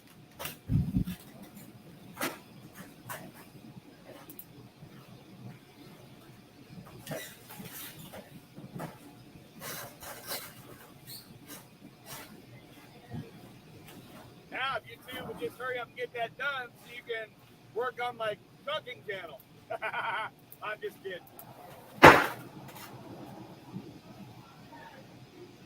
Lumberjack Restaurant, right on.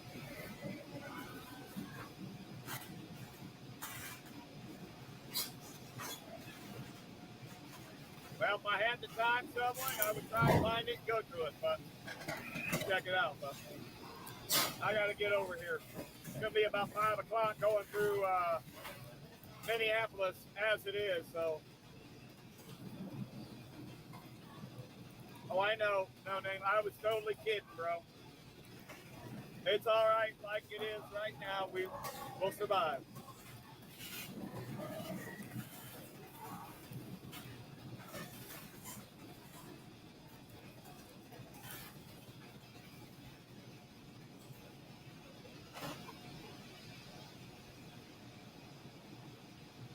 Hey, I'm glad you like it, don't they? They feed you by the tray till you pop. Damn.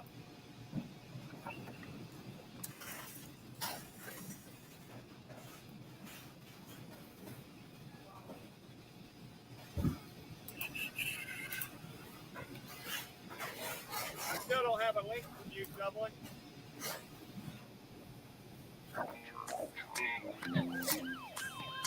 You don't tell me what to do. You're not my daddy. How about that? Let me finish what I was saying. You can finish when I get done. Bam! Take that. Thank you guys for hanging out, man. I love all you guys. You doing? Can I get your name and badge number? What was that? Can I get your name and badge number real quick? Yeah, Officer Raleigh. Badge number? Yeah, 7400. Thank you very much. Yep. Why are you here? Huh? Why are you guys here? For a call, sir.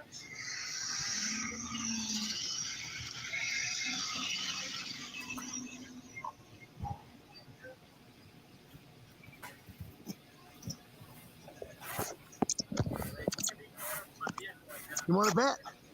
Get your supervisor. Get your supervisor.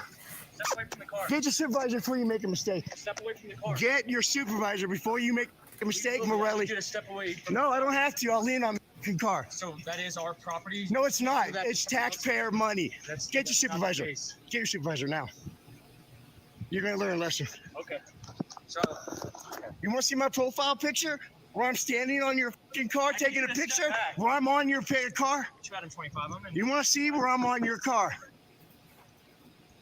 Get your supervisor out of Norelli. You're going to learn. You could have gone way easy.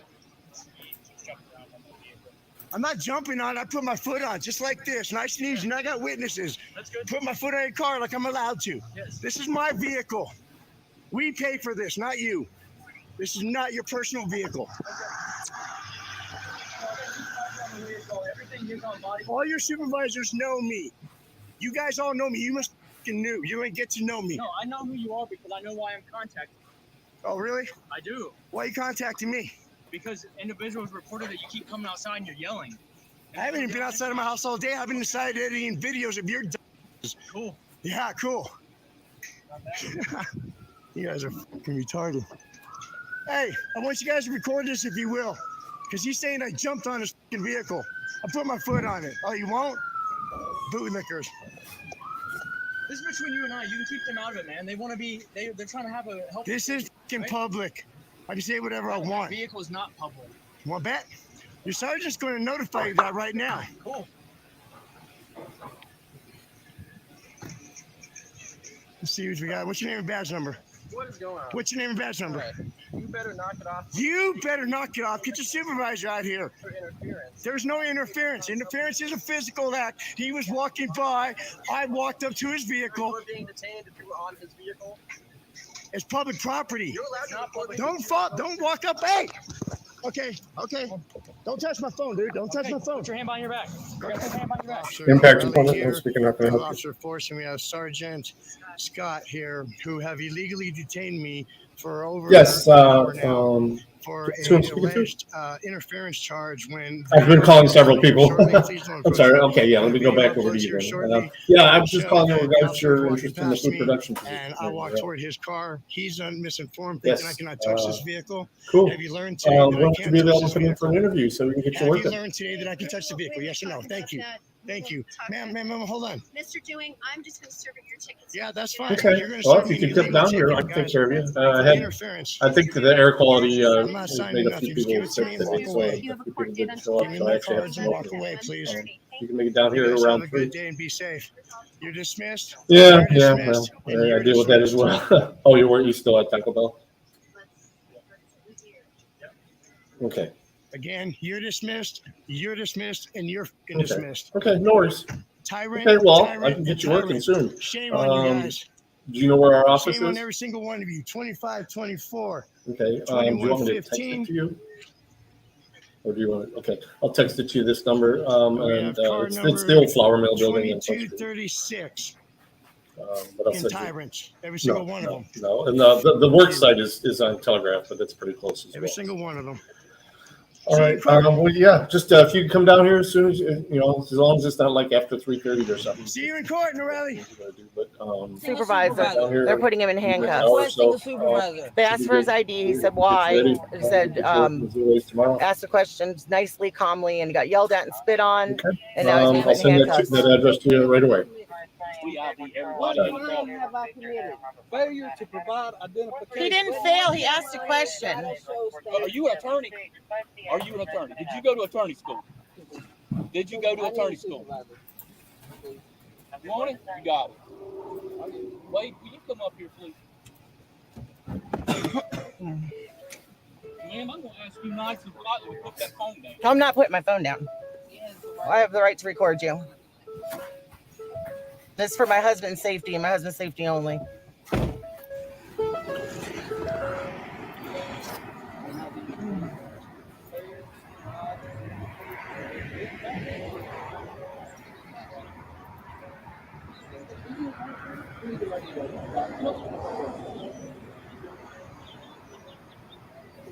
Get him.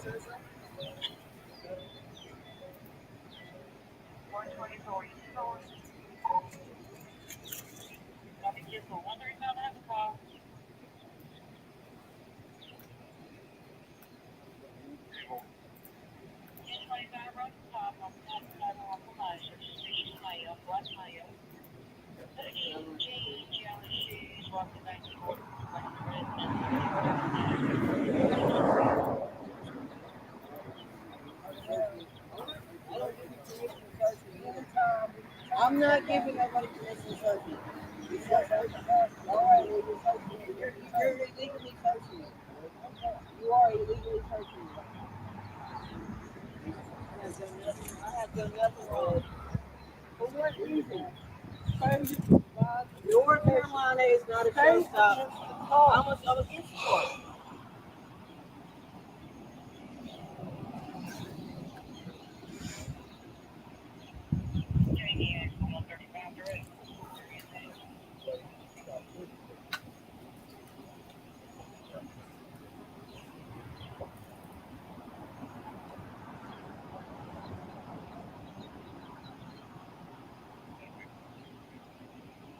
Clearly, you don't have rights in this county.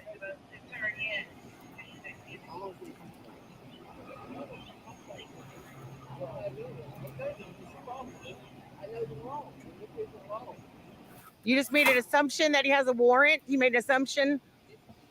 Oh, I know it's illegal. He asked a question why he had to show his ID. That's all he asked. It was unnecessary force. We're allowed. That's it. You said we do it to everybody, but it's not. It's not. That was like excessive. Plain and simple.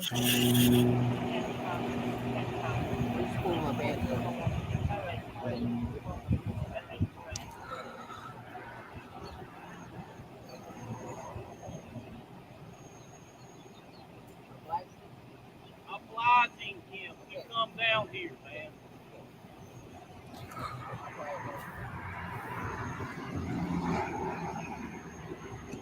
Here he comes. You want him, you got him.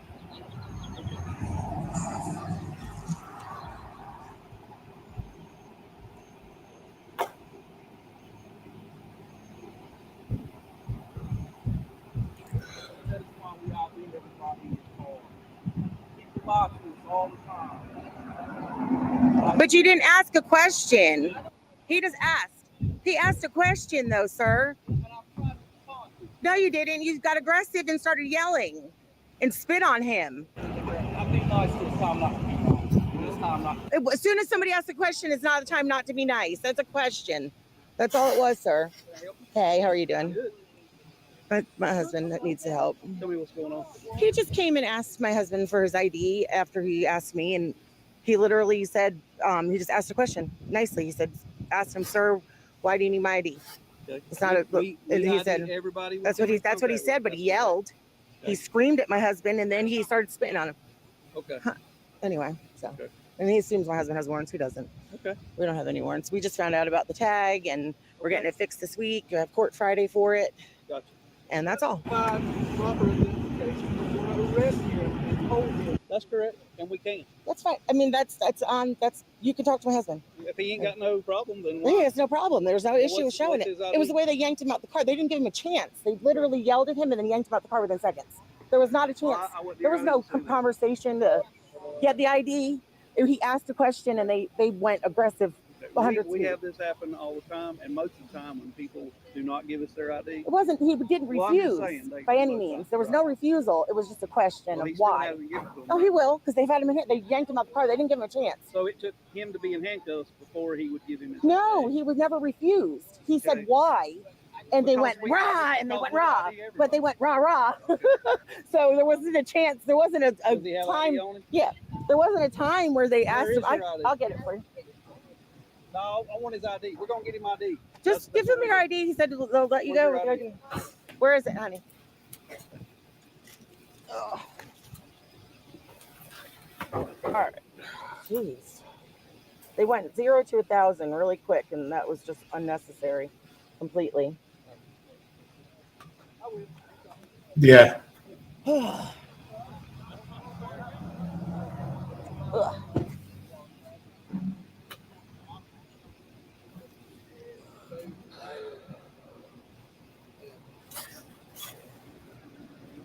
Yeah, I'm taking the ride too. I don't know why that escalated like it did. That was the part that's upsetting. You can't ask questions here, clearly. No, I'm serious. Like, stupid. Yeah, I'm taking it too. That's going to be just about a tort claim. Easy, Stu. See, I told you. Here you go. Thank you. Thank you.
Have a lovely day. You have my ID, sir.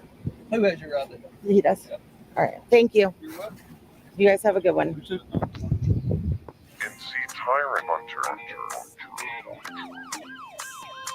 When I'm telling you what to do, you're not my daddy. How about that? Let me finish what I was saying. You can finish when I get done. Damn, take that. Thank you guys for hanging out, man. I love all you guys. Make sure you hit up my store. Get some Tire Hunter merchandise. Get that join button. Y'all have a good one, and always remember to keep those cameras rolling, baby. That's crazy. You ain't my daddy.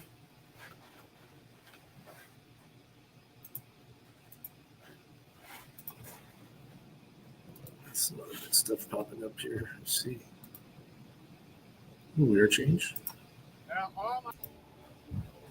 Did you notice what the slogan is? Who's that? Biden's? Yeah. No. Finish the job, which means for us, turn us full-blown communists. And that's where all this corruption comes from. This man who's been in politics for 40-something years, having all these relationships and leveraging them to get him to this point. Now he's paying back the favors by turning our country into a...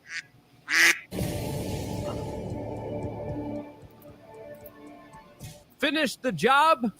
Yeah, there's still a lot more of America that's free that, of course, they need to destroy. Welcome back, beautiful and amazing human beings. My name is Zukadowski here of wearechange.org, and there's a lot of absolute crazy news to get into, as, of course, there's trouble in the animal kingdom, as Mr. Gates has just released some very curious mosquitoes that are causing problems for everyone. We're going to be talking about that. Plus, the latest eye-opening individual with the troubled son of the President of the United States. Just when you think it couldn't get more shocking, it gets a lot more shocking. If you like the shirt that I'm wearing right now, specifically highlighting a Harley Davidson motorcycle, drinking some Bud Light while wearing a Target bikini, you could also be a good NPC and get the shirt on thebestpoliticalshirts.com. And the clip that we played in the beginning of this broadcast is a little teaser video that Samuel Rivera is working on. We have highlighted his videos throughout the years on this channel, and truly,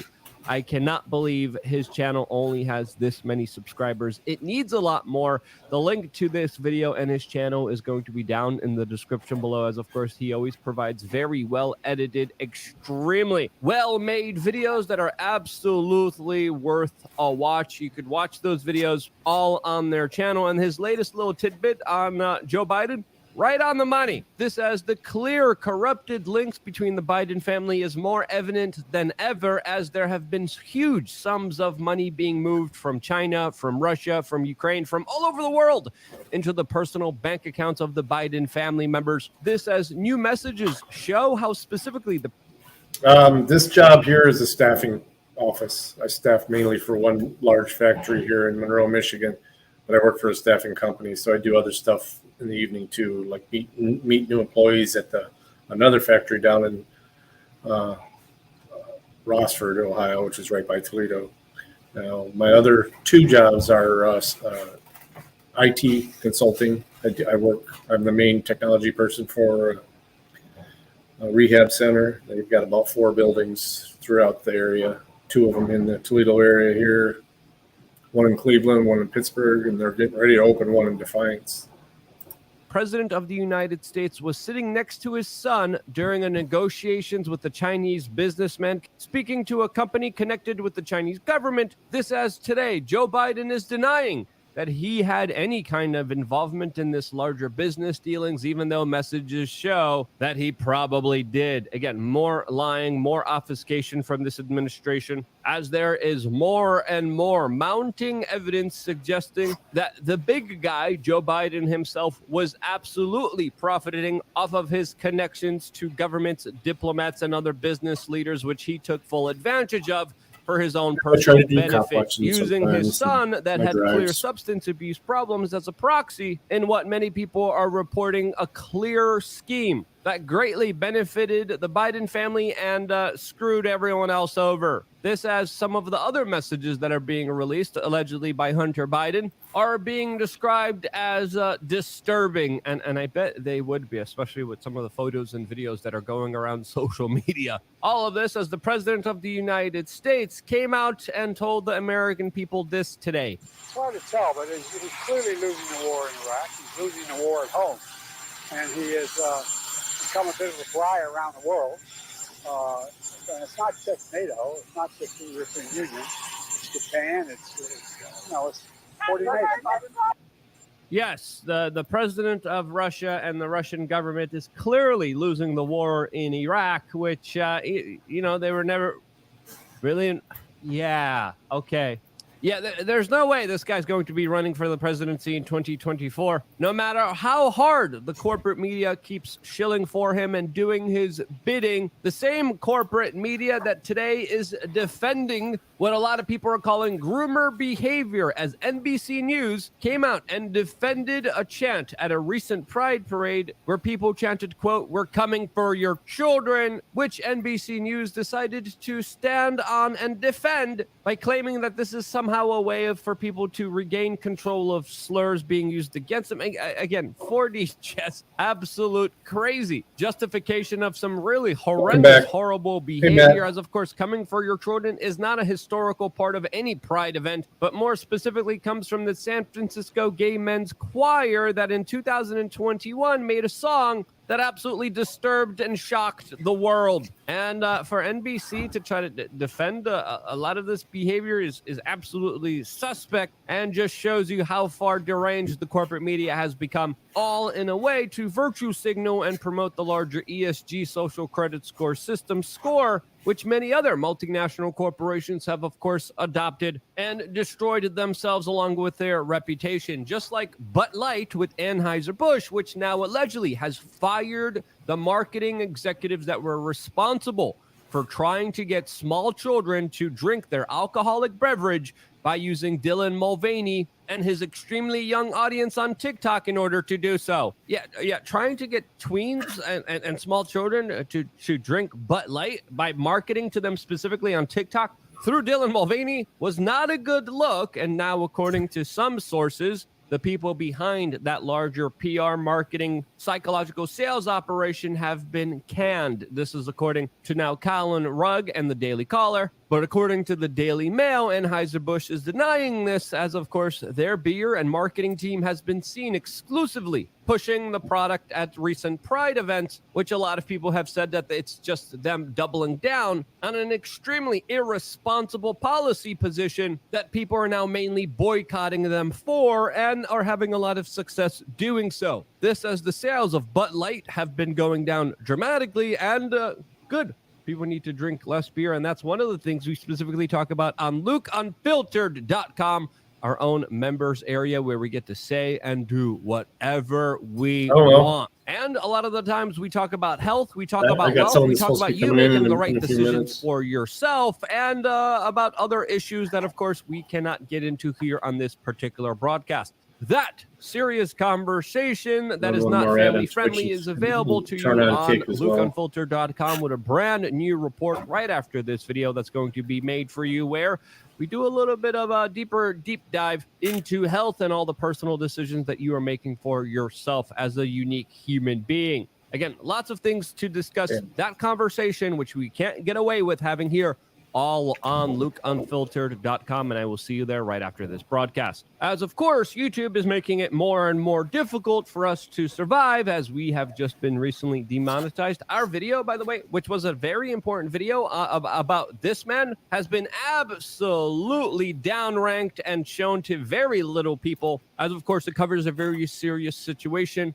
specifically dealing with one of Bill Gates's close friends. And we talked about all the larger anomalies and crazy, insane official updates, according to now the new official version of events that have a lot of coincidences. But we're not going to focus on that today. We're going to focus on, of course, one of his close friends and buddies. And that, of course, is good old Billy Boy, as today malaria is being found in the United States for the first time in 20 years. Alarming. A lot of health officials, specifically in Florida and Texas. Now, why is there a potential new deadly disease resurfacing through mosquito-borne parasites inside of the United States for the first time in 20 years?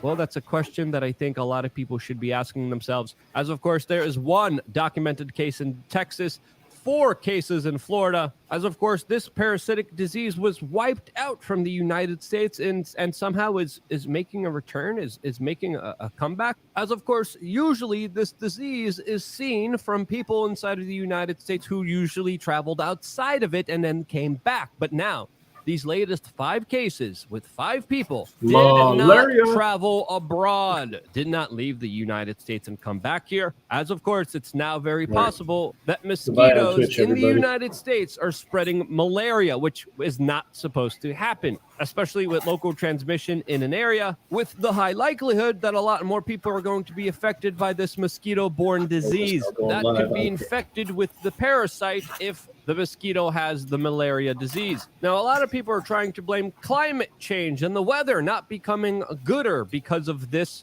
development, but other people have other theories, as of course it's important to understand here that just a few years ago, Mr. Billy Boy, Mr. Bill Gates, the close friend of Mr. Epstein, who believes that there's too many people in this world and we need to take care of them with risky, unproven medical procedures, in 2016 launched a project in Texas and Florida, where now we are seeing malaria-borne diseases spread, being the same locations which he spent millions of his dollars on releasing genetically modified mosquitoes specifically meant to combat malaria. Yes, you heard that correctly. For the first time in 20 years, we have malaria spread in Texas and Florida, just a few years from where Bill Gates released genetically modified mosquitoes specifically to fight malaria. This, of course, being a very dangerous project that we were screaming about on this independent media organization, telling people that there's going to be far more ramifications from this than what the experts are saying here, as of course you're literally trying to play God here and messing with a very complex ecosystem, all for some kind of alleged benefit to humanity, highlighting that there probably is a larger connection here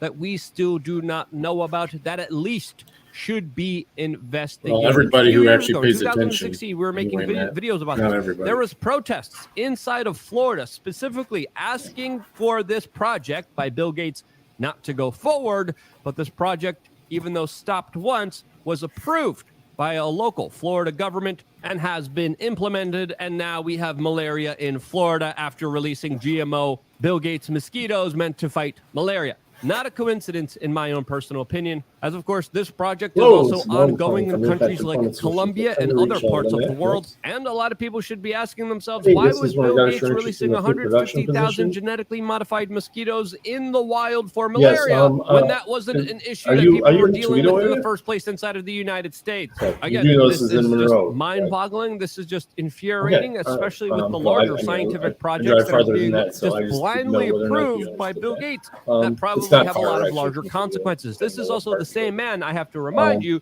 that is working closely When with would you the be available Chinese to come in for an government, interview? building small nuclear reactors. Also is trying to finance projects where he's literally going to try to block out the I'm sorry? sun from the world, as him and his family have Unfortunately, specific it's ties to eugenicists, as a lot of the policies that he is implementing, and of course working on projects with surround the issue of population control. And this is why the latest developments that are happening in Florida and Texas should be severely investigated and taken very seriously, as of course the man who is also known tell you for what, hanging out with the guy that was I'll procuring send you an small invite children through for Indeed. powerful people to do whatever they wanted to do with That way you'll have the shouldn't be address and everything. trusted. Confirm Yeah, it. I'm sorry. And I also don't send trust you a this couple quote of text health messages expert, just as it's to also confirm important to the note here that address there's a and thing called what you the need to Bill Chill inside of the scientific See you community, tomorrow. since of course Bill Gates has spread a lot of his money, a lot of his finances into investments into the scientific field, essentially buying off a lot of specific scientific studies, scientists, doctors, and institutions, to the point No, where not true. scientists now are talking about this Bill Chill,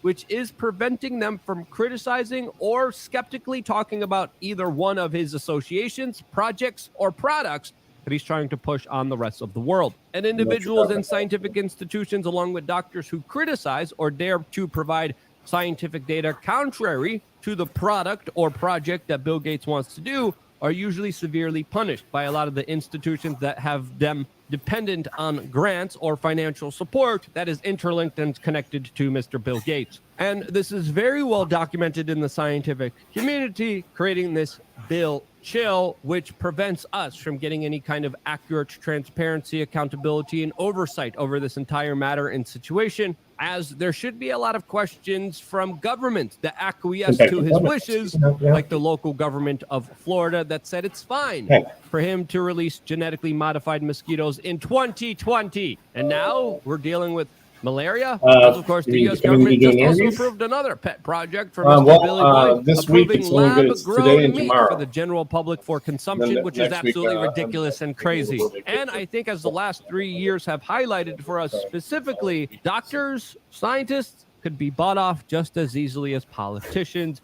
who of course do not have your best interest at heart.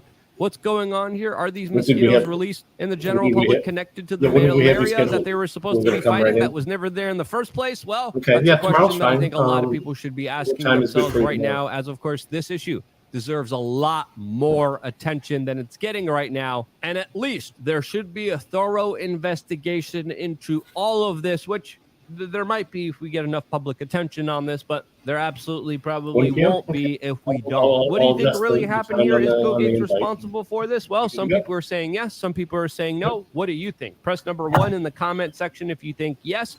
Press number 2 if no. Oh, yeah. I appreciate your We feedback, do and that I appreciate constantly. you guys being here with me all the way up until the end of this video. I wouldn't be here if it wasn't for you guys actively sharing this video with your friends and family members, and because you do, that's why I love you guys. Stay tuned for more. One more video coming your way right now on lukeunfiltered.com. See you there.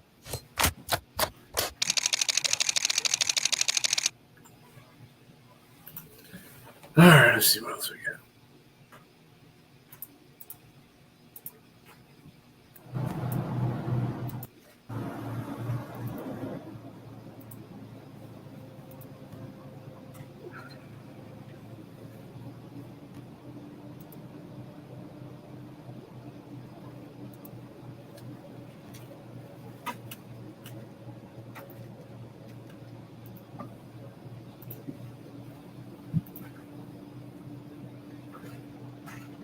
I like Keanu Reeves, Patrick. Stays humble.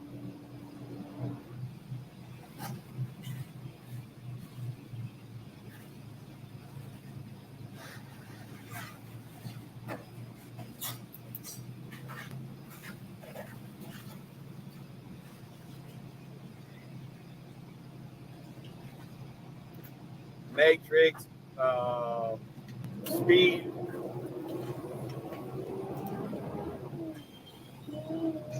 Cornfield traffic, yeah, I get a lot of that. Bill and Ted.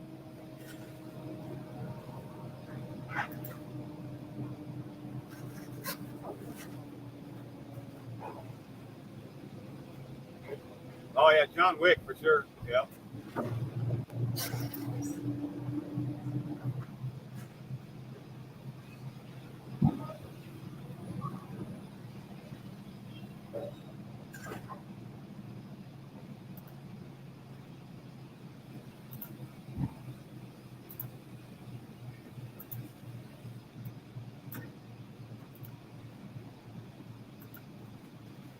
Mile and a half to the split, 90-94 split. Still nobody's talking on the TV letting me know what fucking lane is closed. Bunch of dumbasses, man.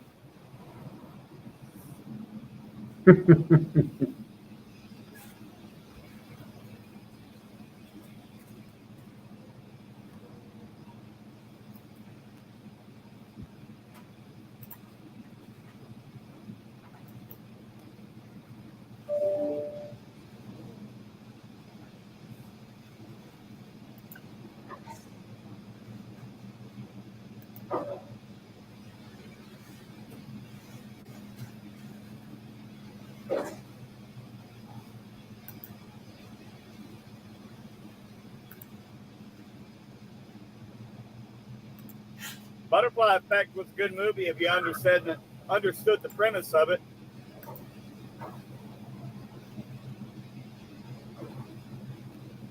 So what's he saying? We're all idiots? Well, I don't have Google on my phone, Patrick. Took that shit off. I take that off all my phones. Yes, that was Ashton Kutcher. Yep. Former Iowa boy.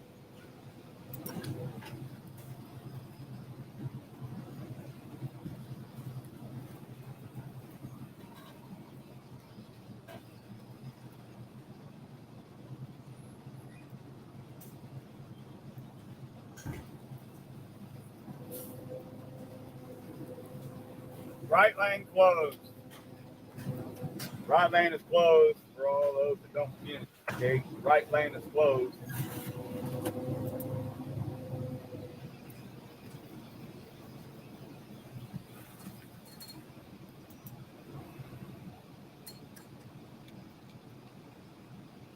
The construction stamp on 94 or over on the 90? I'm showing a mile and a half to the split and right lane closed in a half mile.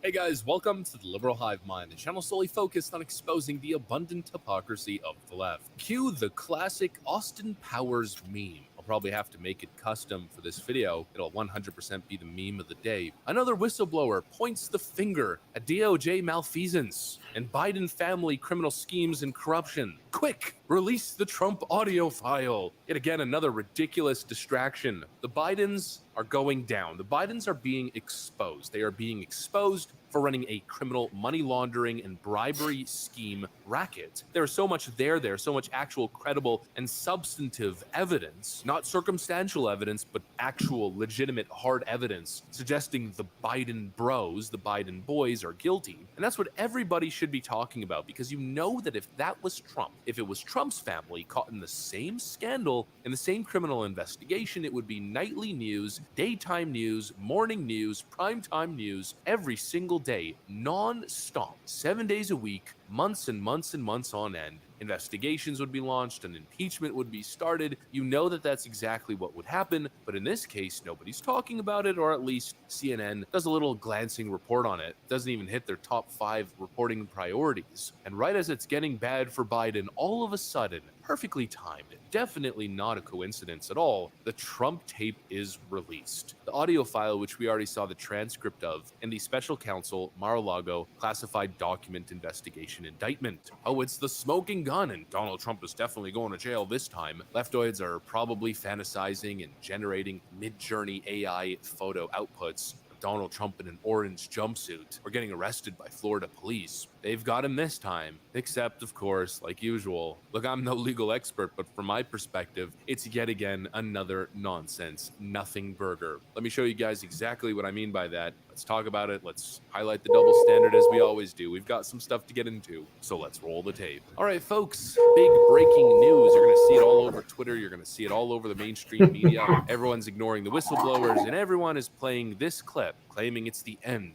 of the road for Donald Trump. Hello? Hi, this is Norm calling from Impact Employment. I was trying to reach Brandon. Against you. When Millie's talking about I'm sorry? how you were going to try to they were trying to do that before you even What? Impact Employment Solutions? This is in regards to the food production position you were showing interest in Monroe? Yeah, yeah. I was just wondering when you might be available to come in for an interview.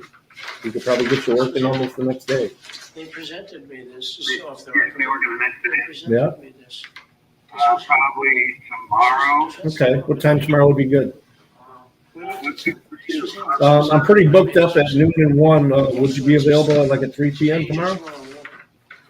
Yeah, 3 p.m. tomorrow. Yeah. Good. All right. Do you know where our office is? Yeah. I just found, isn't that amazing? No, I don't. Okay. It's tell you what. I'll send it back to you. An invite to the interview back through Indeed, and I'll also text it to your number. You attack. Okay. Thank you. Will that be good? All right. We'll see you tomorrow at 3. Tomorrow at 3. I'll wait for it. Okay. Yeah. I was just saying, because we were talking about it. And you know, he said, Impact employment. How can I help you? Speaking. This was done by the military, given to me. I think we can probably, right? Yes. We'll have to see. Okay. Figure out Do you know what the job entails? No, I can't, but this is. Okay. It's a food production position. Basically, you're going to be helping on the packaging lines of a plant that makes all kinds of different food products. No, I believe it's incredible, right? There's- Hey, bring some Cokes in, please. Now, again, this is being presented as damning evidence, but it changes nothing. It's literally the same thing as the transcript, which we've covered previously. And if anything, it's even less damning than the transcript was, perceptually, like how I'm perceiving it. This audio file is supposed to convince you that Donald Trump is guilty of the Espionage Act, that he's guilty of technically spying, mishandling top secret classified documents in a manner that could have put United States national security at risk. How? So a couple things here still aren't clear. Did Trump actually show the document? He spoke about the document in a very vague, surface level manner. He had papers in his hands that he was rifling through. You could definitely hear that, but there's no evidence that he actually opened any classified document or showed anybody the actual content of a document. It seems like he's just shuffling through papers, shuffling through documents, and saying, well, they just sent me this and it's classified, highly confidential, yada, yada, yada. We can't really talk about it. And then he just moves on. Is that a crime? Is that mishandling of a document? Again, I'm no legal expert, but the question that I have in relation to the handling of these documents, is it illegal for a Trump aide to even be present while one of these documents is on the president's desk or in his hands? Like if he has a classified document in his hand, but it's closed and he's not showing it to anyone, would that be mishandling of classified information? I feel like there's no way that that's the case. My perception is totally unchanged. To bring a charge against a sitting president, an espionage charge, you better have Donald Trump selling state secrets, kind of like how the current president of the United States, Joe Biden, was just joking about with the leader of India. I was just thanking, anyway, I started off without you.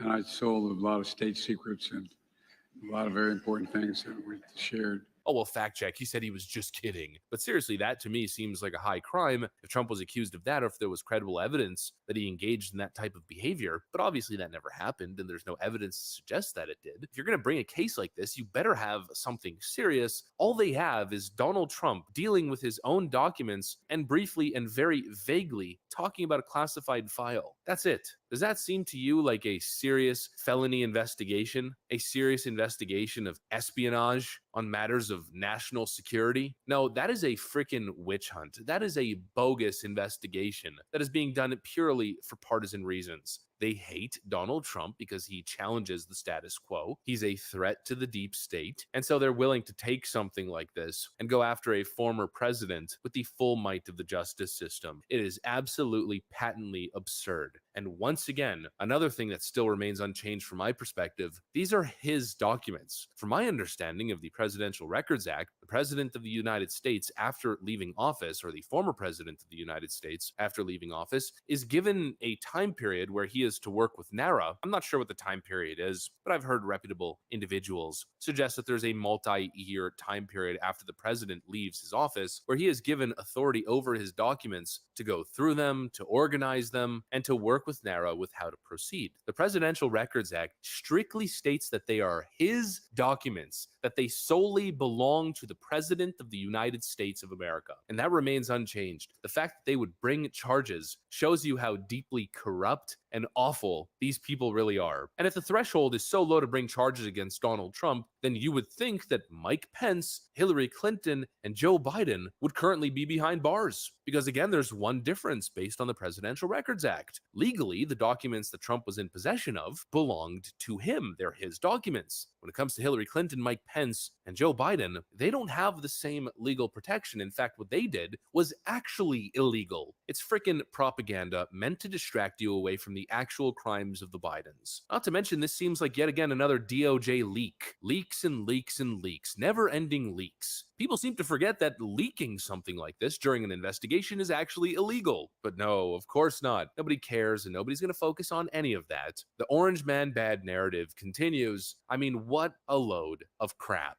If anything, this leaked audio file exonerates President Trump even further. Personal information flying back and Hopefully you forth enjoyed there. this video. If you did, make Not sure to leave a mine, like and personal possibly stuff. subscribe to the channel. You know that we would love to have you here. Thanks for watching, and I'll see you on the next one.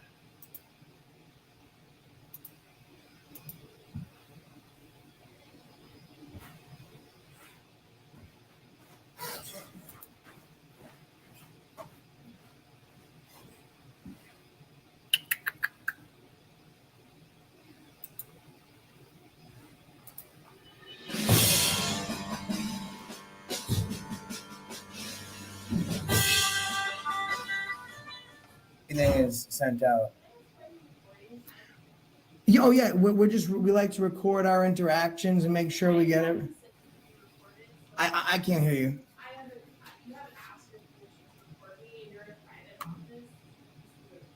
Isn't this the? Well, I mean, we meant to come to a different one, but isn't this the city attorney's office? Well, I mean, you should ask the city attorney. He's a lawyer. He'll tell you we can record any place in public. There's no expectation of privacy in public. I mean, we didn't even mean to come in here. It's kind of by happenstance, but I figured that the city attorney's office over anyone else would know that you can record in public. How many times has the city attorney's office told us that we can't film or that we need permission? The person who's in charge of making sure constitutional rights are upheld is the first person to tell you you can't film. Subscribe to Other Hope. When do you think you'll make it down? Guys, you just missed it. Some really nice guy was like, "Oh, okay, yeah, that's fine." Movie. Say if you want to be. You bet. No. Then why did you stop people with cameras? We're at the Ozark Police Department in Ozark, Missouri. I probably say that funny, huh? Ozark. How should I? Misery. How should I say it? Should I say Ozark? Is that how you say it? I'm in Ozark with Heather Holt. Her link is in the description below. I sound like I'm Canadian, but really bad. But I'm sorry to my Canadian viewers. That was terrible. Now, this police department is in like a little shopping center with an Episcopal church and Ozark Public Works. Yeah.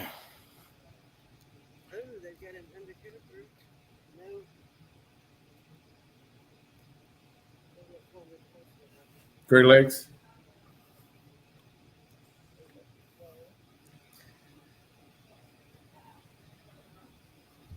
There you go.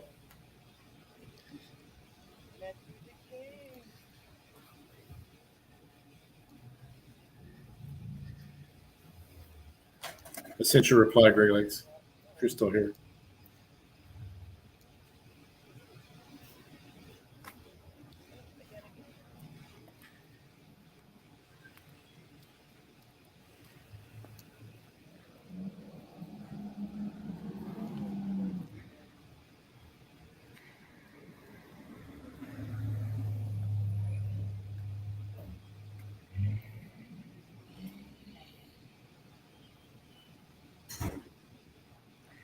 Oh, they're trying to be slick with this one.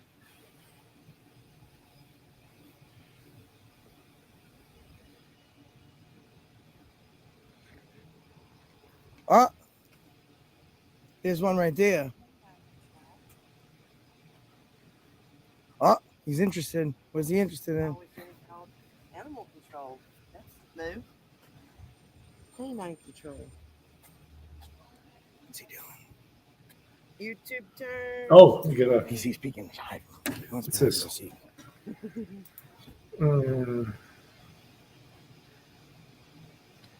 Actually, let's pause this for a second.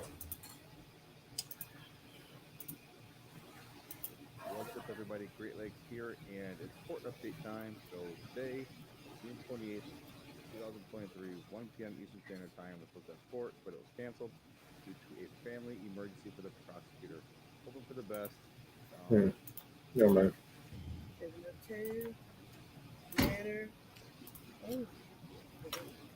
He didn't even say hi.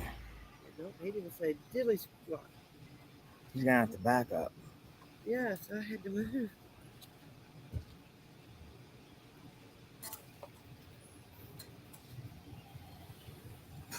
And his computer's open. He opened it when he got in. It wasn't open. Yeah, I've heard about that, Dreamland. And he just went Freeman right keeps into the building. this guy's talking in about. here Is that what still. this video is? Yeah, but the other one got out in the building.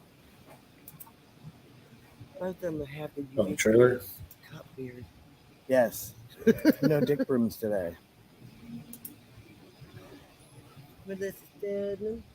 Oh, sound free. It's a movie trailer.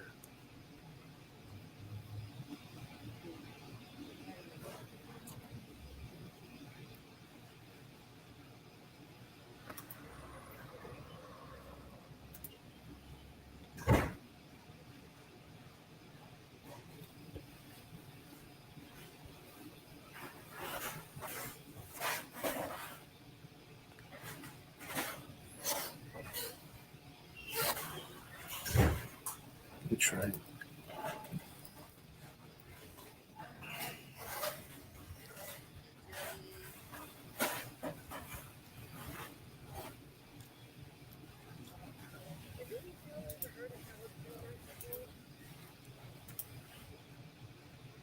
Maybe that's the only type of animal they have. We're the only kind they'll deal with. So the inspection stickers, those are inspection stickers. It goes to 25. They go for more than a year. Is that what that is? Hey, Fred. Oh, Anna, sorry. I think so, I right? just noticed you in Kick.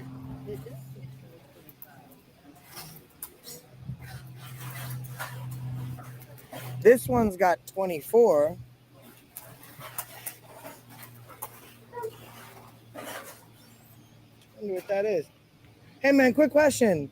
So I noticed you guys have like the inspection stickers. Do those go for more than a year? Because this one's 25, that one's 24.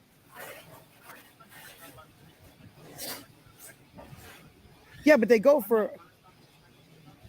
That's not because I've never seen that. I think that's interesting. Where I'm from, you can only do it for a year, and these go out. So I just didn't know if maybe you knew how long.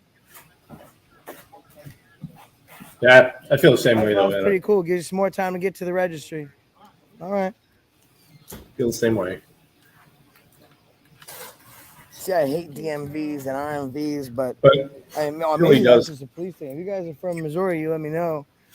But How Ken long come you across. have. I mean, he literally MCC and freaking media drove That's all the how way where down. I'm from. That's how they Ironton make money. They make you go back to every support year what he and was pay $30 doing, and then for a new sticker. afterwards he realized, what the fuck? Who is this dude? So it goes more than 2 years then.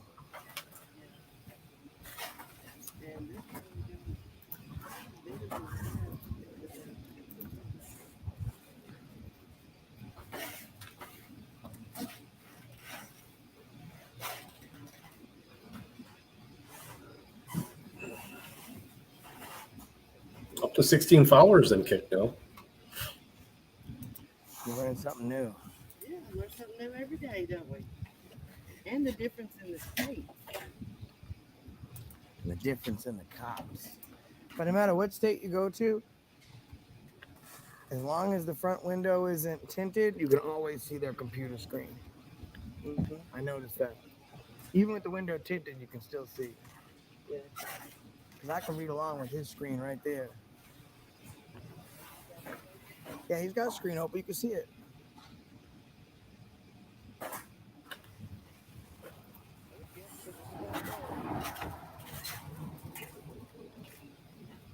I need a better I'm gonna load some paper real quick. Be right back. That's a good sign. Even with him in it and on the computer. Right. So that's a good thing. What's going on, man? Can you help me with something? So I'm not from here, so I don't know. I saw one of the cruisers has an inspection sticker for 2025.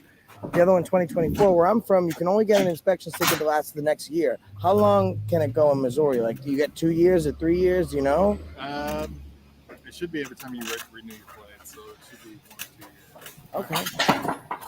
So it could be. It changed a while back where I think it's between 5 and 10 years. It's new. Because I never see that. Because normally when I go, the police cars I'm from, they're always past inspection. They never get their stuff done on time. So I always train to look. I'm from the East Coast. So I looked and I said, not only are they up to date, they're like paid in advance like 2 years. So I got to thinking, how long is the inspection? Because it's easier. No one likes to go to like, what do you call it here? The registry or the Department of Motor Vehicles? That's like you go to church on Sundays. That's like going to hell on Mondays. You know what I mean? No one wants to go there. You say the Department of Revenue? Yeah. So, Revenue. Okay. I think they do that and they do that in Texas too. It's the DOR. Yeah, it's called the DMV. They go and replace that. Gotcha. All right. Well, thanks for answering the question. I appreciate Oh, yeah, it because my for brain sure. was. Thank you. No, this isn't like the show The Ozarks, right? No, that's Lake of the Ozarks. Lake. So we're in the wrong place. Wrong place, man. Okay, we'll head down there. Lake of the Ozarks. Thanks, Officer Cole. Appreciate it. Oh yeah, for sure. He's actually pretty good at that. I like to think I am too. With almost everybody I speak to, I love asking What's up, questions fellas? that I know the answers to already. How we doing? Very few questions that Listen, I it's a ask good day at work. You of don't have to people. climb anything. You can get some barbecue. That's a good day. I don't know the answer to. Water, wastewater. Oh, the GIS surveys. Yeah. Transportation and environmental resources.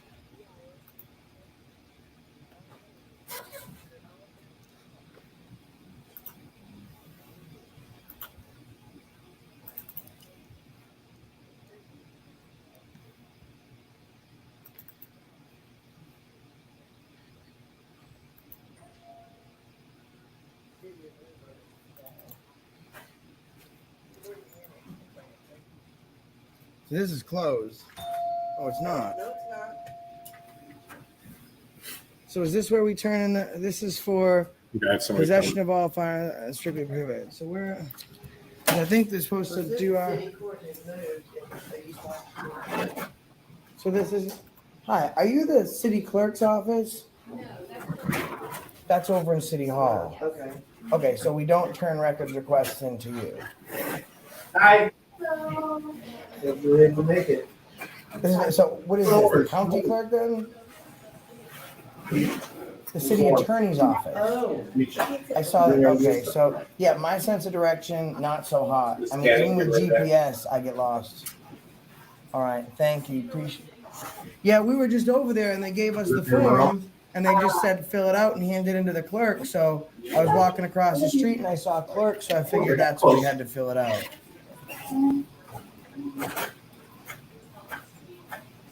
Oh, you have court here? When I got divorced many years ago, I stayed with my brother when he was living. Oh, so what did you do? Like small stuff, like tickets and things like that? So it's probably less busy, much easier now, huh? So everything is sent out. I know I have. Oh yeah, we like to record our interactions and make sure we get it. I can't hear you. I'm so hard. I'll get it. Actually, the social is what we usually have Isn't this difficult. the? Well, I mean, we meant to come to a different one, but isn't this the city attorney's office? Like you had that. Well, I mean, you should ask the city attorney. He's a lawyer. He'll tell you we can record any place in public. There's no expectation of privacy in public. I mean, we didn't even mean to come in here. It's kind of by happenstance, but I figured that the city attorney's office over anyone else would know that you can record in public. After the meeting of the office number 734-639-2302. I don't get comfortable. You're great. You're very, very nice. Yeah. You both you ladies are extremely nice. Whereas at the police Yeah, department, because I can pull it up. When you text something to the office, I can pull it up. And Mike was really nice. You know Mike at the city hall? And Ronna? Ron is both very helpful.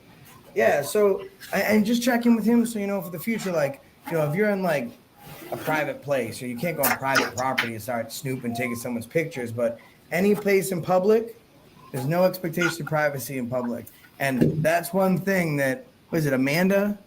Amanda should be making sure, because y'all are very nice. You should make sure that she lets you know, because they enforce laws that are founded off the Constitution. They should definitely know that you could film in a public place.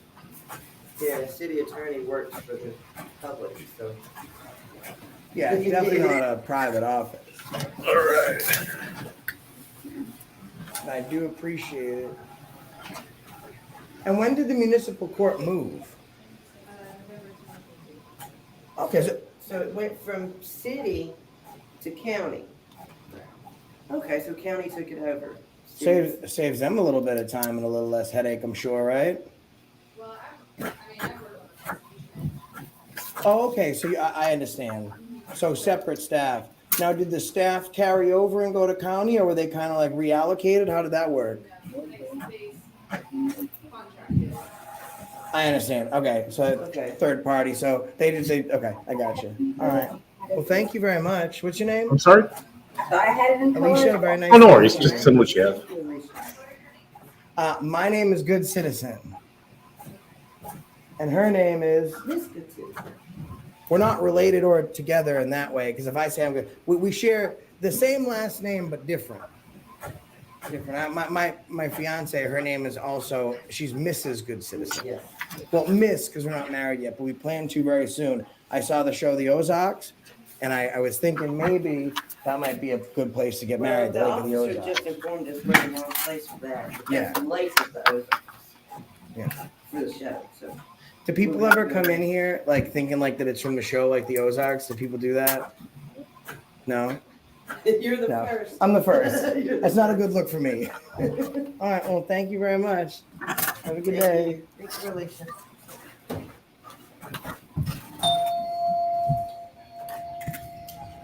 See, it's very easy. We don't have to yell at him. It's just See, it she's. says Ozark Municipal Court. Oh, the other window says in city attorney. Yeah. Good. Well, it's gone. So this was the municipal court right here. Yeah, this is the municipal court.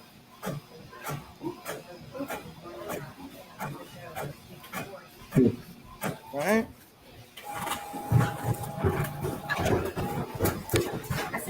Oh, okay. Awesome. Oh, they're not here. They're out. Oh, you're good. You can just sit down and relax. Because this is the field now. Yeah. All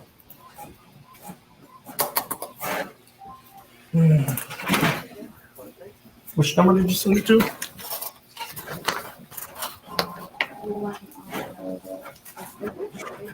Seven 639-2302. Before I leave, I'm gonna go in the PD because I didn't get a look at the inside yet. Forward it to that number if you didn't. Yeah. There. Give you a card with the number on it. That way you have it.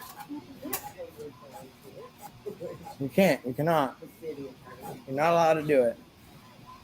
You shouldn't have to pay fines anywhere, regardless. When I call that number, that's not the number that pops up. It says that number because it's 935. Yeah, that's a Google number. Hey, how you doing? If you send it to that, I'll probably do it. Is Officer Cole still back there? Okay. Do you know when he's gonna be back? I just wanted to ask him a quick question.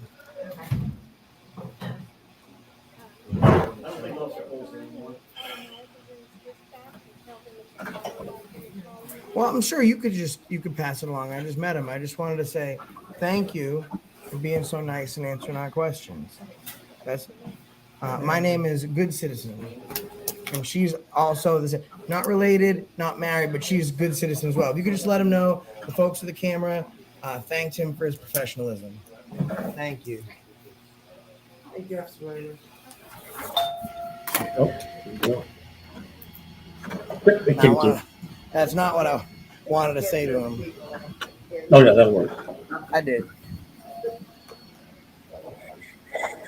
So I don't think he's back here, but I want to. Oh, he's gone. Might as well double check. I wanted to ask him. It's making a lot of noises. Bless you. I wanted to ask him why he was fine with us filming, but the city attorney office, and that's dangerous if you think about it, right? Because the police will arrest you and they refer to the case to who? The city attorney. The city attorney's office. So the person that's arresting you seems to know the law, know your rights. The people they're referring to the case to don't even know have a basic understanding of the First Amendment. That's a really dangerous problem. In an attorney's office, they should know the difference between private and public. They don't, which is a problem. I think that's the field Well, he officer. may be a private attorney who is contracted out Not by the sitting city. in that office. Not sitting in that office. When cities, municipalities, and towns are so small that they have to contract out. They Been so many different offices that I always have to make sure that it's going to the right printer. So any legal issues they have, It they just doesn't. refer it to that law because firm. it's in a separate building. Right. He's not, and he's also he's not getting a salary from the city. He's getting a contingency. Right. He's getting a basic retainer is paid by the city, say $100,000.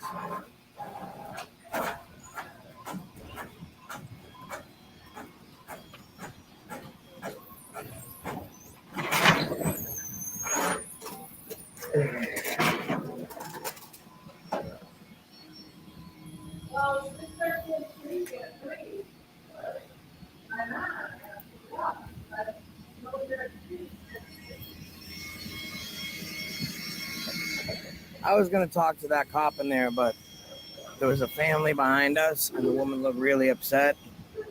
So I just figured it wasn't a pressing question. I was just going to ask him how he's the one that enforces law, and he knows I can film, but the judicial branch that executes violation of law doesn't know that I can film.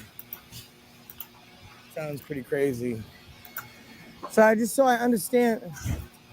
understand before I leave. The enforcement arm of the law knows I can film, but the judicial branch that executes violations of the law doesn't know we can film. Yep. That's dangerous. That's not a good look. Okay. And she's not some secretary. She's obviously a paralegal or a law clerk. Sometimes folks are in our system and they don't realize it. I would get better. When? Yeah. 17? Was it through us or was it through one of the other companies? All right, guys, we'll catch you at the next one. Subscribe to Heather Holt, or as we call her, Heathen Holt. Oh, you can have an updated Nice talking to application. you today. Sweet. So your Canterbury. Yeah. Yeah, you did this on the 19th. I think I sent you a message through Indeed with the website, and I think that's when you did it. Either way, you're in here. Less to do. Now all we have to do is just the electronic. Any way that you remember the login you created when you did it. If not, I can resend it. It's not a big deal. Okay, we'll try. If it doesn't work, we'll just reset it.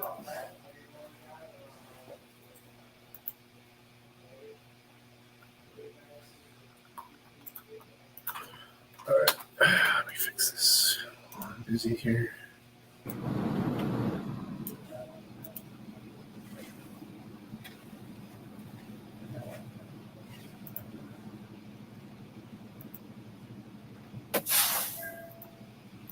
All right, y'all give me 5 minutes here.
Okay, got that loaded in.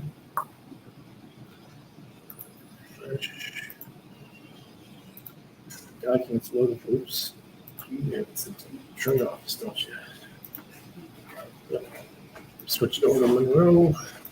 Because I can't load my forms from the Detroit office for some reason. I don't know why they haven't fixed that yet. Hmm?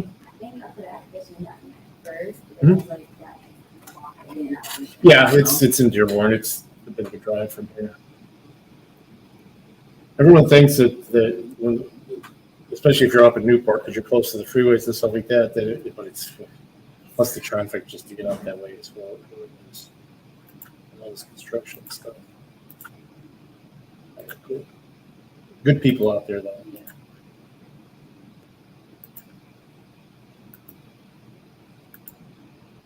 Tag out. Handbook. And the essentials there. Now your user ID was just Nika CW. If you remember the password, we won't have to reset it. So, all right, I'm gonna have you have a seat at the computer that's on over there. Just gonna click employee login. It's gonna take you into our employee portal. Just give it a second to respond. It's very slow. The internet's fast, but those computers are dinosaurs, so it just takes them a second to respond when you click on things. Let me know when you get logged in. I'm going to set this up.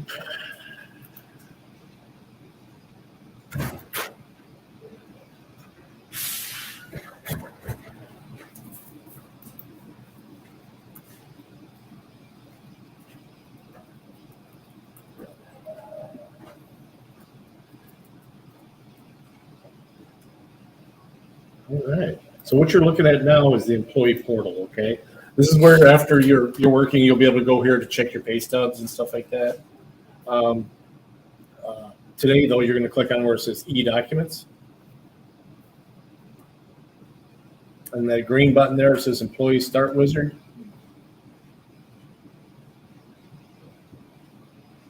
Okay, I'm just going to maximize that for you and just start going through these. Some of them are rules, some of them are like tax forms and stuff like that. If you get stuck on anything, just let me know.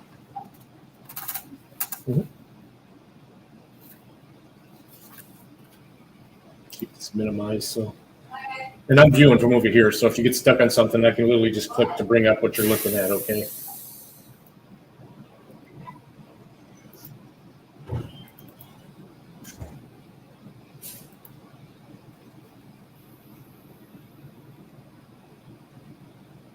Yeah, I love Carolina sauce.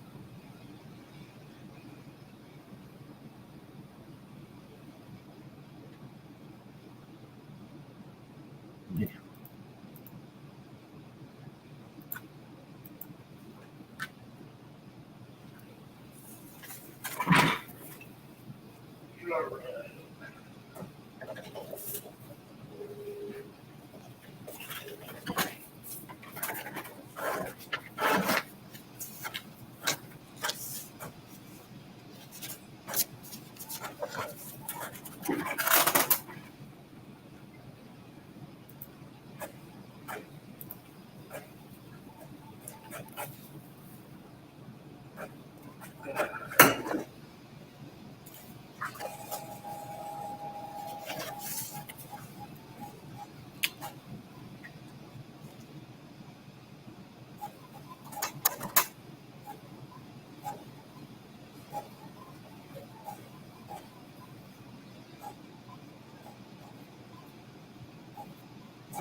a video of himself working out. Kind of looks like Bobby Kennedy has been taking his vitamins. But luckily for all the morons out there that think vitamins are needed, Hotez has debunked that misinformation by stating he doesn't think vitamins are needed. Do you take vitamins? I don't take vitamins. Really? Yeah. I don't Wow. think I do. I don't think they're needed because most in the American. Hold up. You don't think they're needed while you're eating junk food? Vitamins are needed and vitamins are not. Get it? With his wealth of very honest health information like this, while RFK believes the opposite, when looking at this side-by-side photo of the two, can you tell who is better informed about health? And thus, who you should trust and listen to when it comes to making decisions about your health? And you being the peasant that you are, if your instincts, common sense, or knowledge has you making the wrong choice about who to trust, then let me remind you of this. Who needs to build trust by being trustworthy when you can simply demand obedience instead? Dr. Hotez chooses the latter. And someone who apparently is enjoying the fruits of Dr. Hotez's health advice is 28-year-old professional basketball player Oscar Adams, who is now dead. Prior to not being alive, Adams had developed a rather swell case of myocarditis that he claimed were from 2 doses of a life-saving treatment that he was required to get so he could keep playing basketball. And then this past Thursday, while doing a stress test at a health center, he had a heart attack and died. If only he would have listened to Dr. Hotez, he'd still be with us. He did listen to Hotez. Oh. Well, I guess the reality of what happened doesn't match our narrative. Yeah, it's basically the opposite. Maybe you should warn people about it. What did you just say? It seems like people are dying because of what you're telling them. Maybe you should be honest and warn people. Take that back. No, I mean, it's clearly the right thing to do.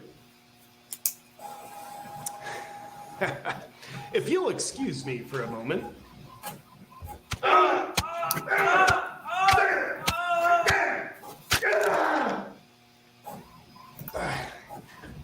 Okay, up here where it says other names, we put The NA. point is, the listening to RFK Jr. is dangerous, and his baseless claims can lead to dire health consequences. There you We go. need to silence him, no matter what be the good. cost. In other news, 5 people have died in a sketchy submarine that was exploring the Titanic shipwreckage some 2 miles beneath the surface of the Atlantic Ocean. While we won't go into the reason that the Titanic sank was because JP Morgan and the Rothschilds set it up to do so in order to kill 3 of their millionaire banking rivals who opposed the creation of the Federal Reserve. Because that theory doesn't make any sense.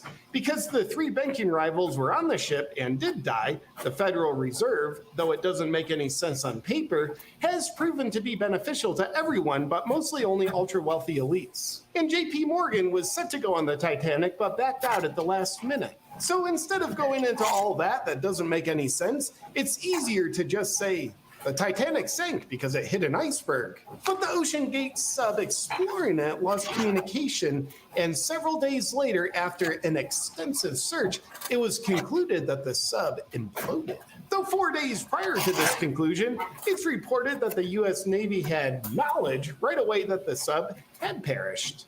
But why then did they stay silent, letting millions of dollars be spent on a several days long search and rescue effort? We don't know, but it certainly had nothing to do with leveraging a worldwide distraction from the Biden bribery scheme and whistleblower. A bribery scheme that the Babylon Bee has reported on with the following in-depth investigative journalism. DOJ finds no evidence of bribery in photo of Biden holding a sign reading, "We'll trade political favors for cash." They've also reported that Biden offers money to journalists to stop talking about his family's bribery allegations, thus showing that Biden would never be involved in any kind of bribery. But back to the distraction from the bribery scheme. Some are asking the question, is the Ocean Gate sub-tragedy caused by the always beneficial diversity, equity, and inclusion? Well, to that, in a previous interview, Ocean Gate CEO Stockton Rush had said he didn't want to hire 50-year-old white guys because they weren't inspirational. They're all boring. But we can say whoever he did end up hiring for his sub-project did have work that turned out a lot less boring. So he wasn't completely wrong. Though some are looking past the inspiration of the non-50-year-old white guys he did hire and criticizing their work. Some of the criticism revolves around the sub being made out of off-the-shelf parts, using a video game controller for steering, and everybody on board dying. Given the severity of OceanGate's recent failure, there is some speculation that CEO Stockton Rush may have hired Dylan Mulvaney to be the chief engineer. Thus far, we have neither been able to confirm nor deny these reports. Speaking of which, in other news, Bud Light has now lost $27 billion of value since partnering with Dylan Mulvaney. The mysterious reasons for this drop are still unknown. However, many are speculating how much worse the drop in value would have been if Bud Light hadn't partnered with Mulvaney to bolster the company's relationship with the public. And after being silent for a while, Bud Light recently tweeted for the first time since April 14th. They had a good old-fashioned American ad that was certain to win back the hearts of consumers. But instead of digging themselves out of their hole, Bud Light decided to keep Bud Lighting themselves as they sponsored a pride parade in I will be giving you a Toronto written where copy of these completely rules. naked adults paraded around in front of children. And it's reported that at this pride event, there were booths teaching sex ed to kindergartners. Yeah, hi, Ro. According to Bud Light executives, this I'm gonna sponsorship Zoom of the too, Naked so- Adults in Front of Children parade is Just listening expected mostly. to finally put an end to their massive sales decline. This summer, I don't know what I will be drinking, but I know what I won't be drinking. If you'd like to proudly show your stance on the matter as well, the Not a Bud Light koozies are available in my Freedom Shop via the link in the description or at awakenwithjp.com. But of course, I do not support the messaging, so don't get one. That is not a Bud Light. But if you do drink Bud Light and you're a fan of minor attracted people, you'll be delighted to hear that in New York City, attendees at a Pride event were caught on camera chanting, "We're here, we're queer, and we're coming after your children." Oops, sorry. Wait, did they really just say that? Play that again.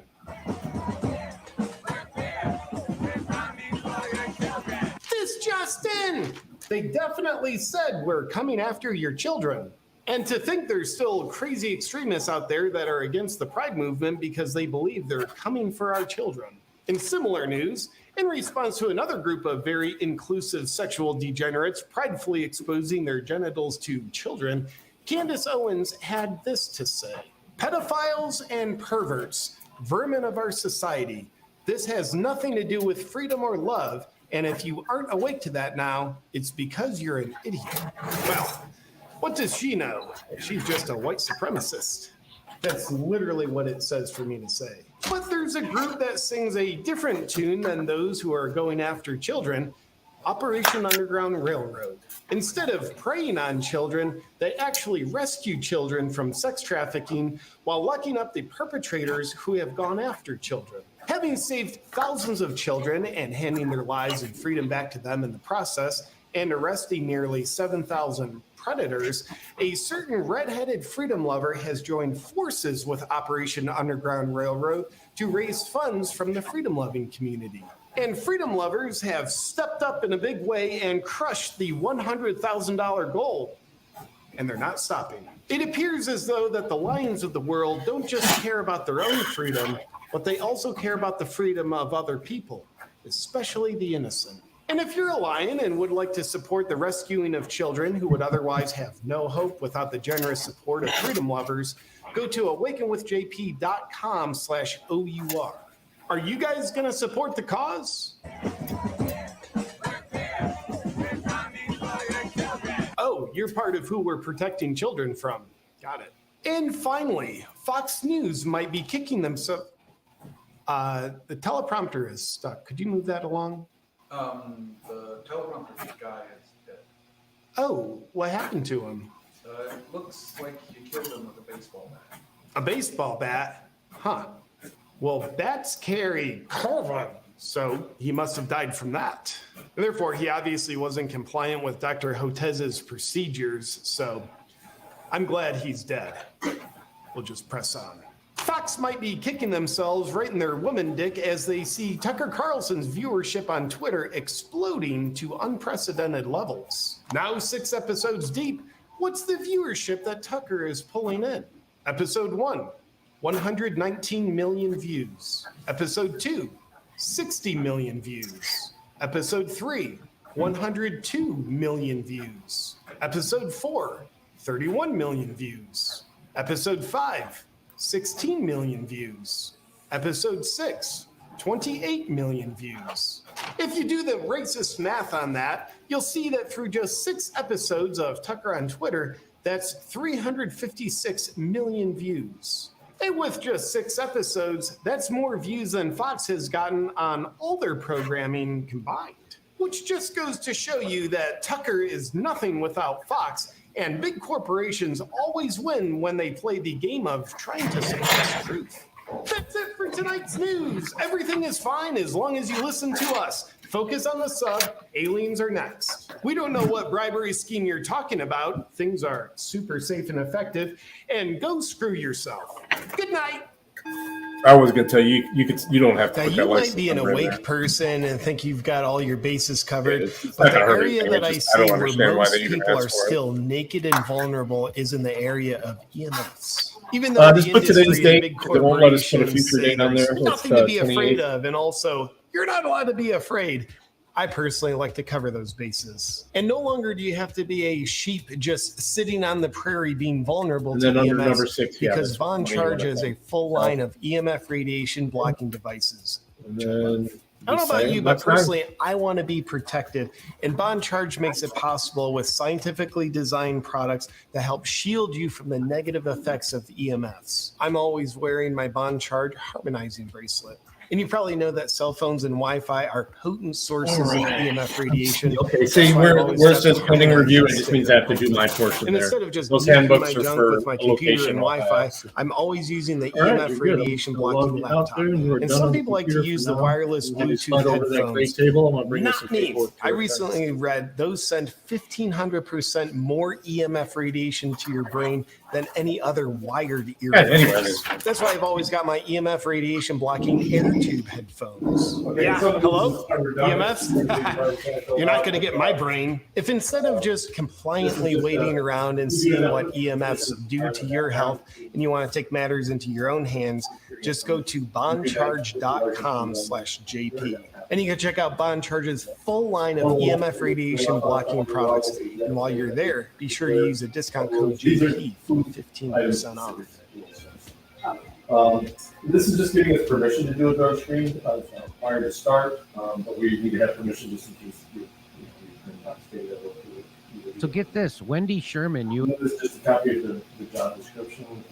When you call from over the head, this is the facility. this official who led diplomacy with China and Russia is going to retire. So who cares? Right? Well, it's because Victoria Nuland. Yes. Is set to replace her. Now, if you don't know who. Yeah, the labor law requires 18 for in the light industrial facility. Victoria Nuland is the person. She's horrible. Okay, she's the one who fomented. Okay, did I respond to you? Okay, when are you going to turn 18? So Victoria Nuland is set. Okay. Well, keep us in mind. We're always hiring. This is a food production facility, Wendy so Sherman, claiming they that don't go out of after 3 business. decades of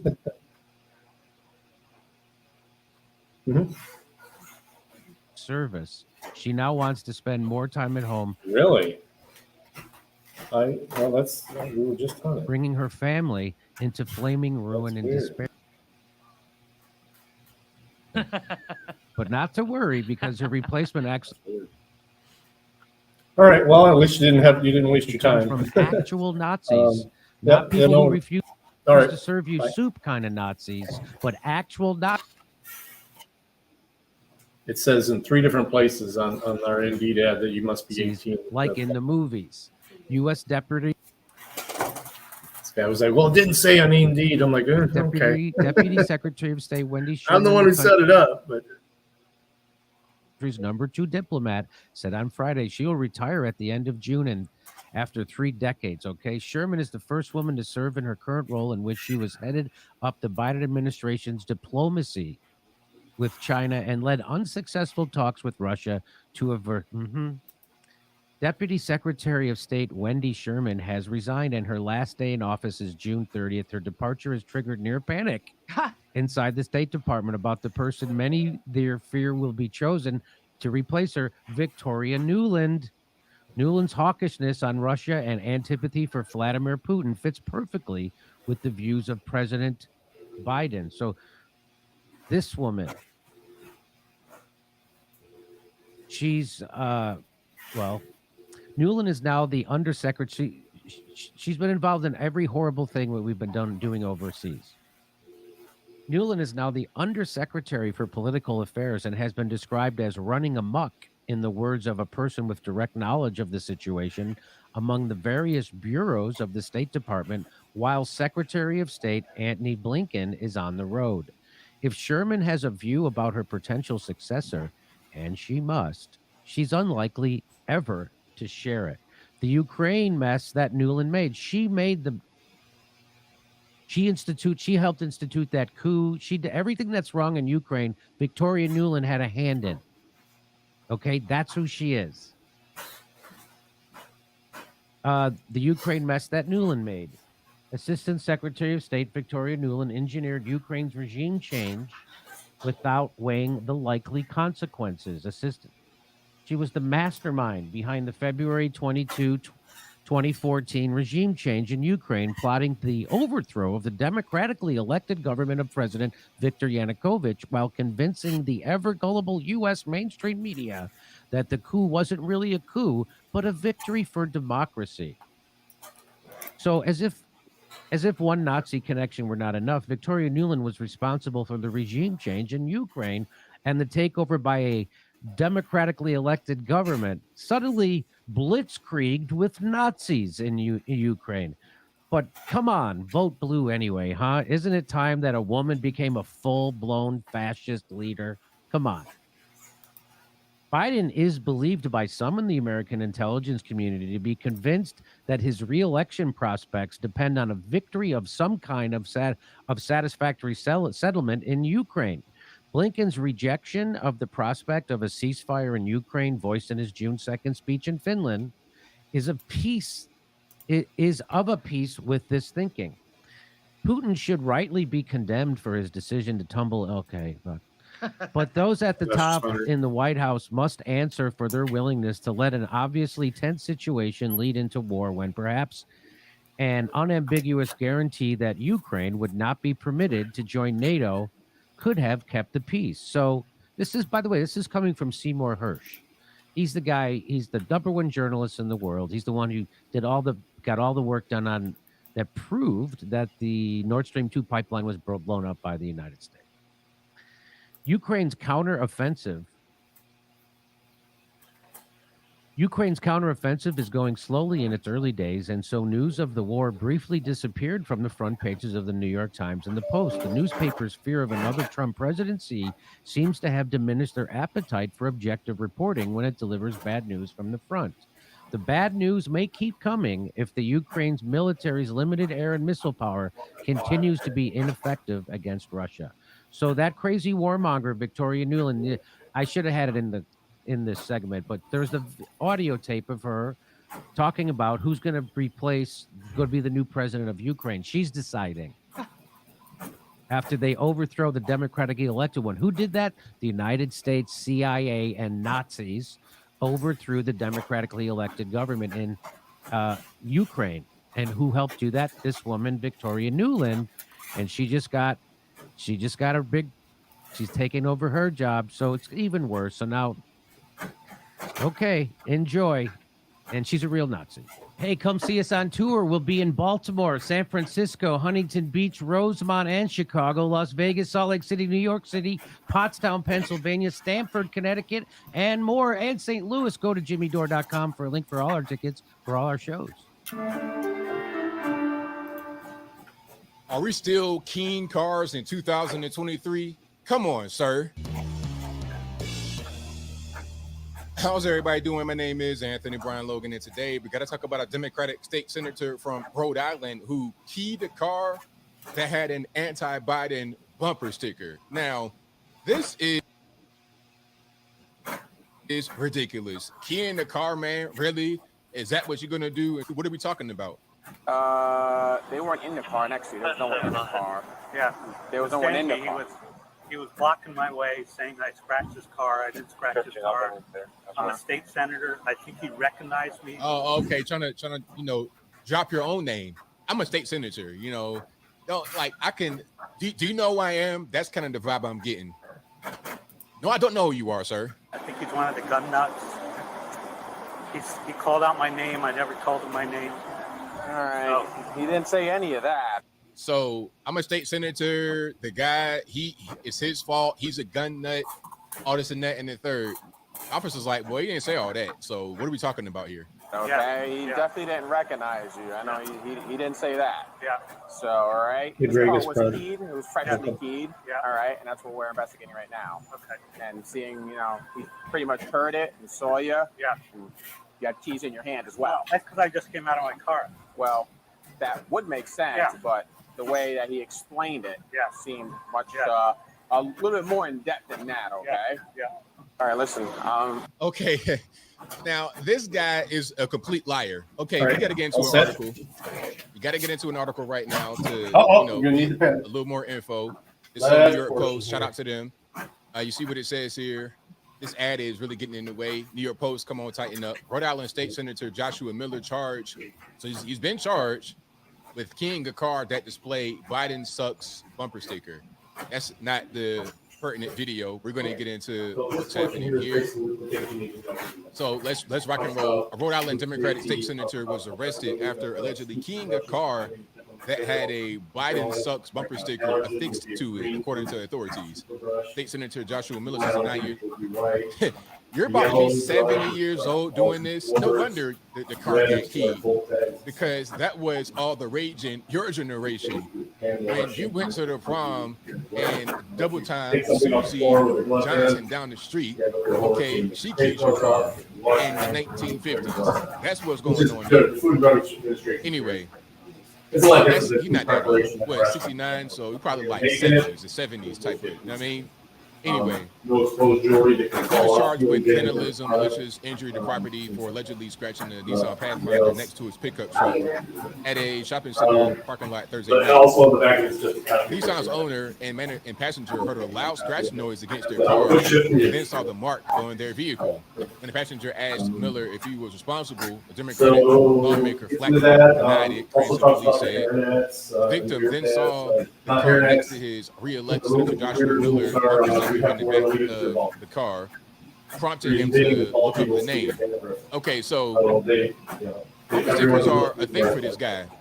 So the person in the vehicle who scratched his car is Senator Joshua Miller, and he had a bumper sticker of his name on his vehicle. Okay, I get it. He then looked up Senator Joshua Miller on the internet on his cell phone, which returned a photo of him.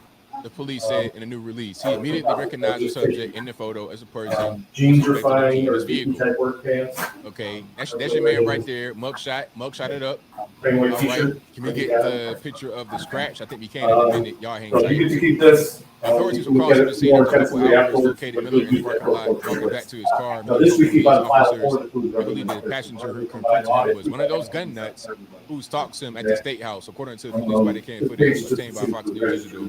He additionally said he believed the occupants recognized him as a state senator. This page is just Most an people will not acknowledgement. recognize you as a state senator. It doesn't really matter where you are. Okay, unless you're like a really famous person, unless you're like AOC, somebody like that, people not gonna recognize who you are. You know, and even if you are a U.S. senator, they're not gonna recognize who you are for the most part, because the average normally does not even know who their state senators are. But I don't want to get too deep right now, so I digress. He denied any involvement in the car key in his first interview with police. The footage shows. Miller was allowed to leave the scene. Everybody gets a picture right here. He was allowed to leave the scene as officers reviewed surveillance footage from the parking lot that later matched up with his version of events. So they got you on camera, sir. They got you on camera from the surveillance footage. It's like, come on. 2023. You think that nobody can see you? It's broad daylight. You have your vehicle with your own bumper sticker on it, with your name on it. They can see your face. You're right there. There's cameras all in this parking lot. Think anybody gonna see you? Hey man, you know I am a state senator. Yes, yeah, matter of fact, I do know who you are because now you're gonna catch you on camera key in the car.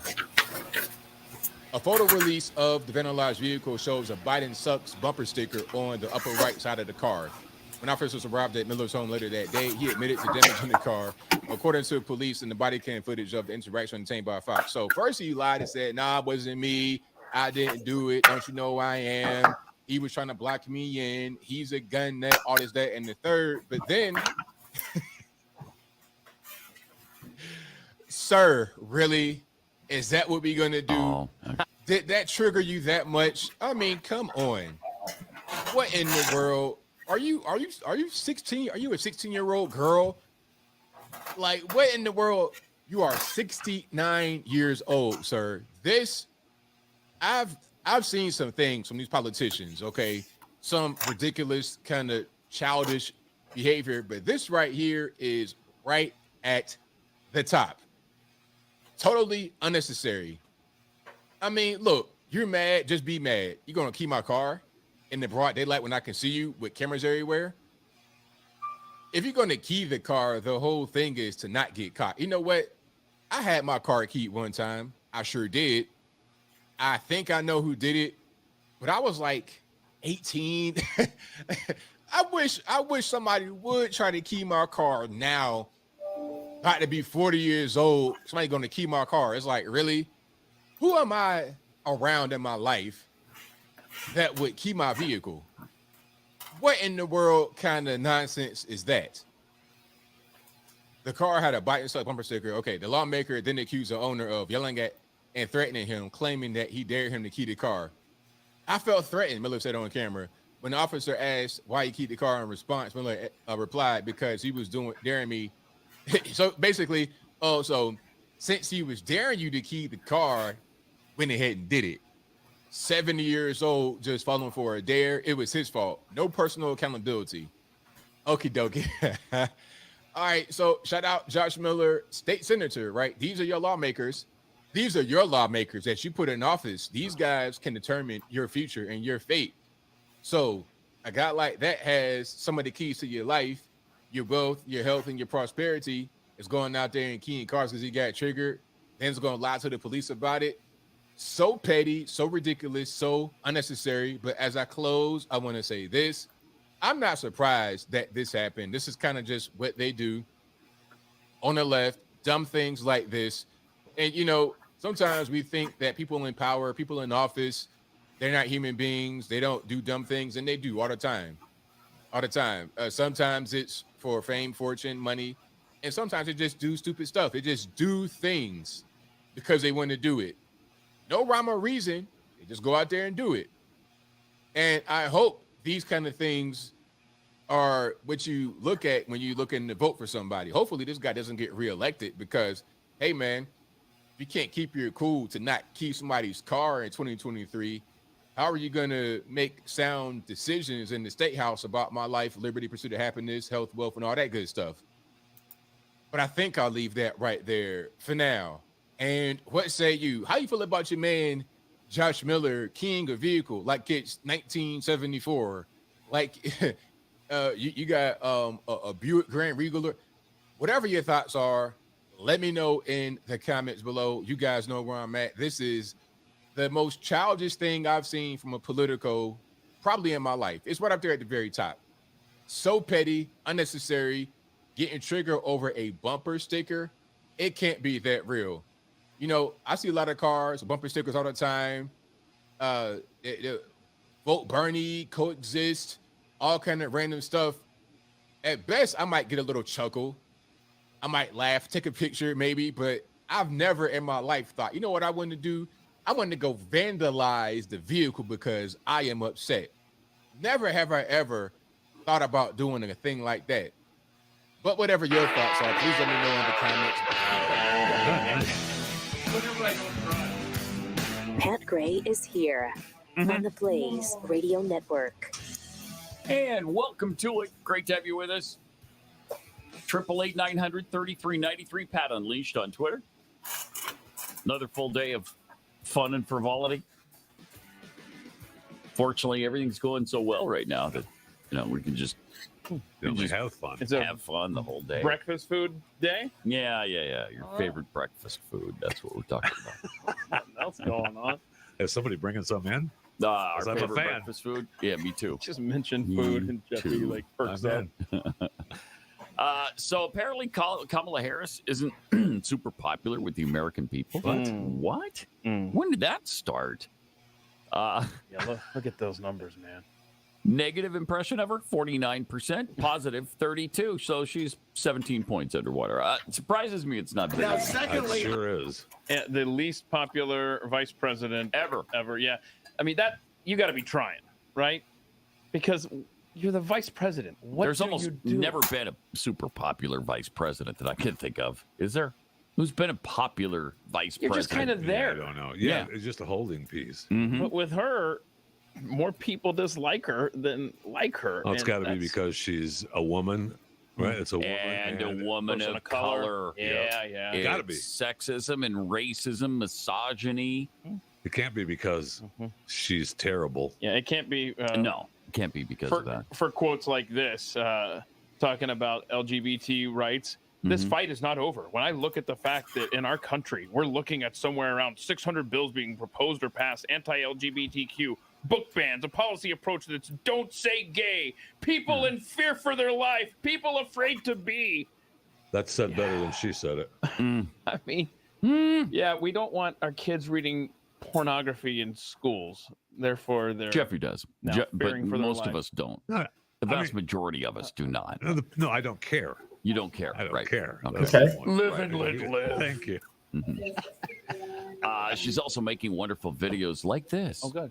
Yes. Now, secondly, I'm going to tell you the bang. It's not when it's convenient. It needs to happen right away. Because if it's damaged, that means pieces of it can break off and get into the... Everybody's going to go crazy. For your people. Your people. I like it. There is nothing likable about this one. So you need to tell the DJ to have that going. Okay. All right. So bad. What? I don't know. And where are they? Where did that happen? And who is he? I'm glad you asked. First of all, I don't know the answer to who he is. But do we have the still shot of the sign behind him? He's at the. They're at the Stonewall Inn. Oh, okay. Brother, for where it all began. Stonewall Where it riot. all began. 67 or whatever that was. Where it all began. He's one of those morning TV.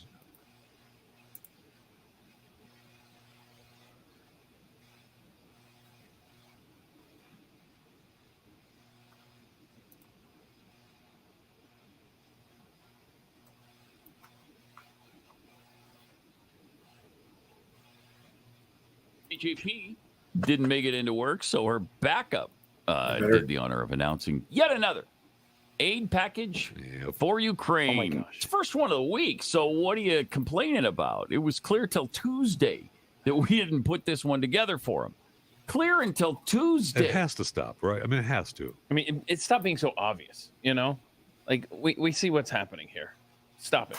You mean stop waiting until Tuesday to do another package? Is that what you mean? Yes. Because I'm with you on that. I mean, I can't believe What we did you waited do that all long. weekend? Yeah. Weren't you preparing another couple of packages for them? And then you wait till Tuesday to release it? Here it is. Today, the Biden-Harris administration is announcing a new security assistance package for Ukraine. $500 million. As we continue to stand with the people of Ukraine as they defend themselves from Russia's brutal invasion. This package includes key capabilities that will support Ukraine's I know, counteroffensive you know how many people ask me operations, about such it because it as seems so obvious. mine-clearing Just like, wait a equipment, minute, armored it's a trick vehicles, question and here, artillery. but no, it's Oh, boy. Good. Okay, 500 million more. It's not $1 billion. It's not $2 billion like it usually is. Yeah. So it's only 500 million. What's 500 million among friends? Well, nothing. Nothing. Oh, nothing. It's literally nothing. I heard this morning, and I can't find it now. It's ridiculous how many times we've sent military equipment. Chris, I don't know if you can locate this, but this is, I don't know if this was 41st, 61st, something Yeah, it was like 40, that. 41. 41 times they've taken from our military and sent it to Ukraine, and I still haven't figured out why. Because why are we doing this? they need it because of the brutal attack. Yeah, the from Russia. brutal invasion, the brutal Russian invasion. That's why. I mean, what? You don't want to help these poor innocent people fight off the brutal invasion? Thank you. From Vladimir Putin and his gang at the cost of my own nation's security? Hell no. Wow, you're selfish. Kind of selfish pig are you? Yeah, I'm an only child. Don't forget, and an Wow. American. Sad. That's really sad. But at least we know who you are now. At least we know. 41 times we've taken 41 from our times. young men and women who have sworn an oath to protect and defend this nation. And we have sent those defenses along with how much cash to another country where there is no national interest. Altogether, between the military aid and all other kinds you of get aid, access it's to over $200 billion. And I love it when the figures come out, and that brings the total up to $50 billion. You're about a quarter of the way there. $50 billion. I mean, we do that in a month. Are you kidding me? 50 We mentioned earlier this week about how Zelensky has said, Whoa. look, we're at war. We might have to delay these elections, and then when we get back to peace, then we can have an election. Then we'll worry about if I'm going to remain in office. And you can do the Tucker application Carlson portion made a good online, point but yesterday in it's his still, post, if you're where interested in he's the like, position here in Monroe, "Wait, you would have are we to fighting for set up an democracy appointment for a to guy who is take care of the suspending food safety elections?" I mean, this is great. This is I mean, the insanity. absolute corruption over there is mind-boggling. Yeah, just do the mobile and the application KJP fill-in online. also You tried to can do it on your convince us phone. that the economy And then is once that's doing done, so you can just well. text this number Under with your Joe name, let Biden, me the know it's reporter done, asking and this I'll give you a question call back and mentioned set up Donald an Trump in her question. Watch this. Our last poll, 54 to 36% say Donald Trump did a better job handling the economy when he was president than Biden has done so far. Right. You aren't announcing anything new necessarily this week. You are just, sort of highlighting and touting what you've done. Is that enough? Well, what I would say to you is look at where we were when we came into office, when you were after in a 4 years of good Donald place. Trump, unemployment was over 6%. Wow. And today we are standing here at a time where unemployment is at historic lows. We've seen inflation come down by 50% over the last year. 11 months straight, inflation has come down. Is it down 50%? Our economy has recovered faster than any major economy in the entire world. And that's happening because of President Biden's leadership, because of the economic agenda that he's put forward. 2.5 years into this administration, we are just seeing the first impacts of all the historic. You're feeling it, That's right? what worries me. You're feeling We're it. just feeling the impacts. Mm-hmm. That whole answer was full of garbage spin. Mm-hmm. Yes, the inflation rate is down from the ridiculous. I understand. It's got 9 to 4. Under him, he had it up to 9%. So now it's down to 4% or whatever. And then the unemployment as well that she tried. And the unemployment at 6% when we were in the midst of COVID-19. Of course, there was higher unemployment when Trump left office because of COVID-19.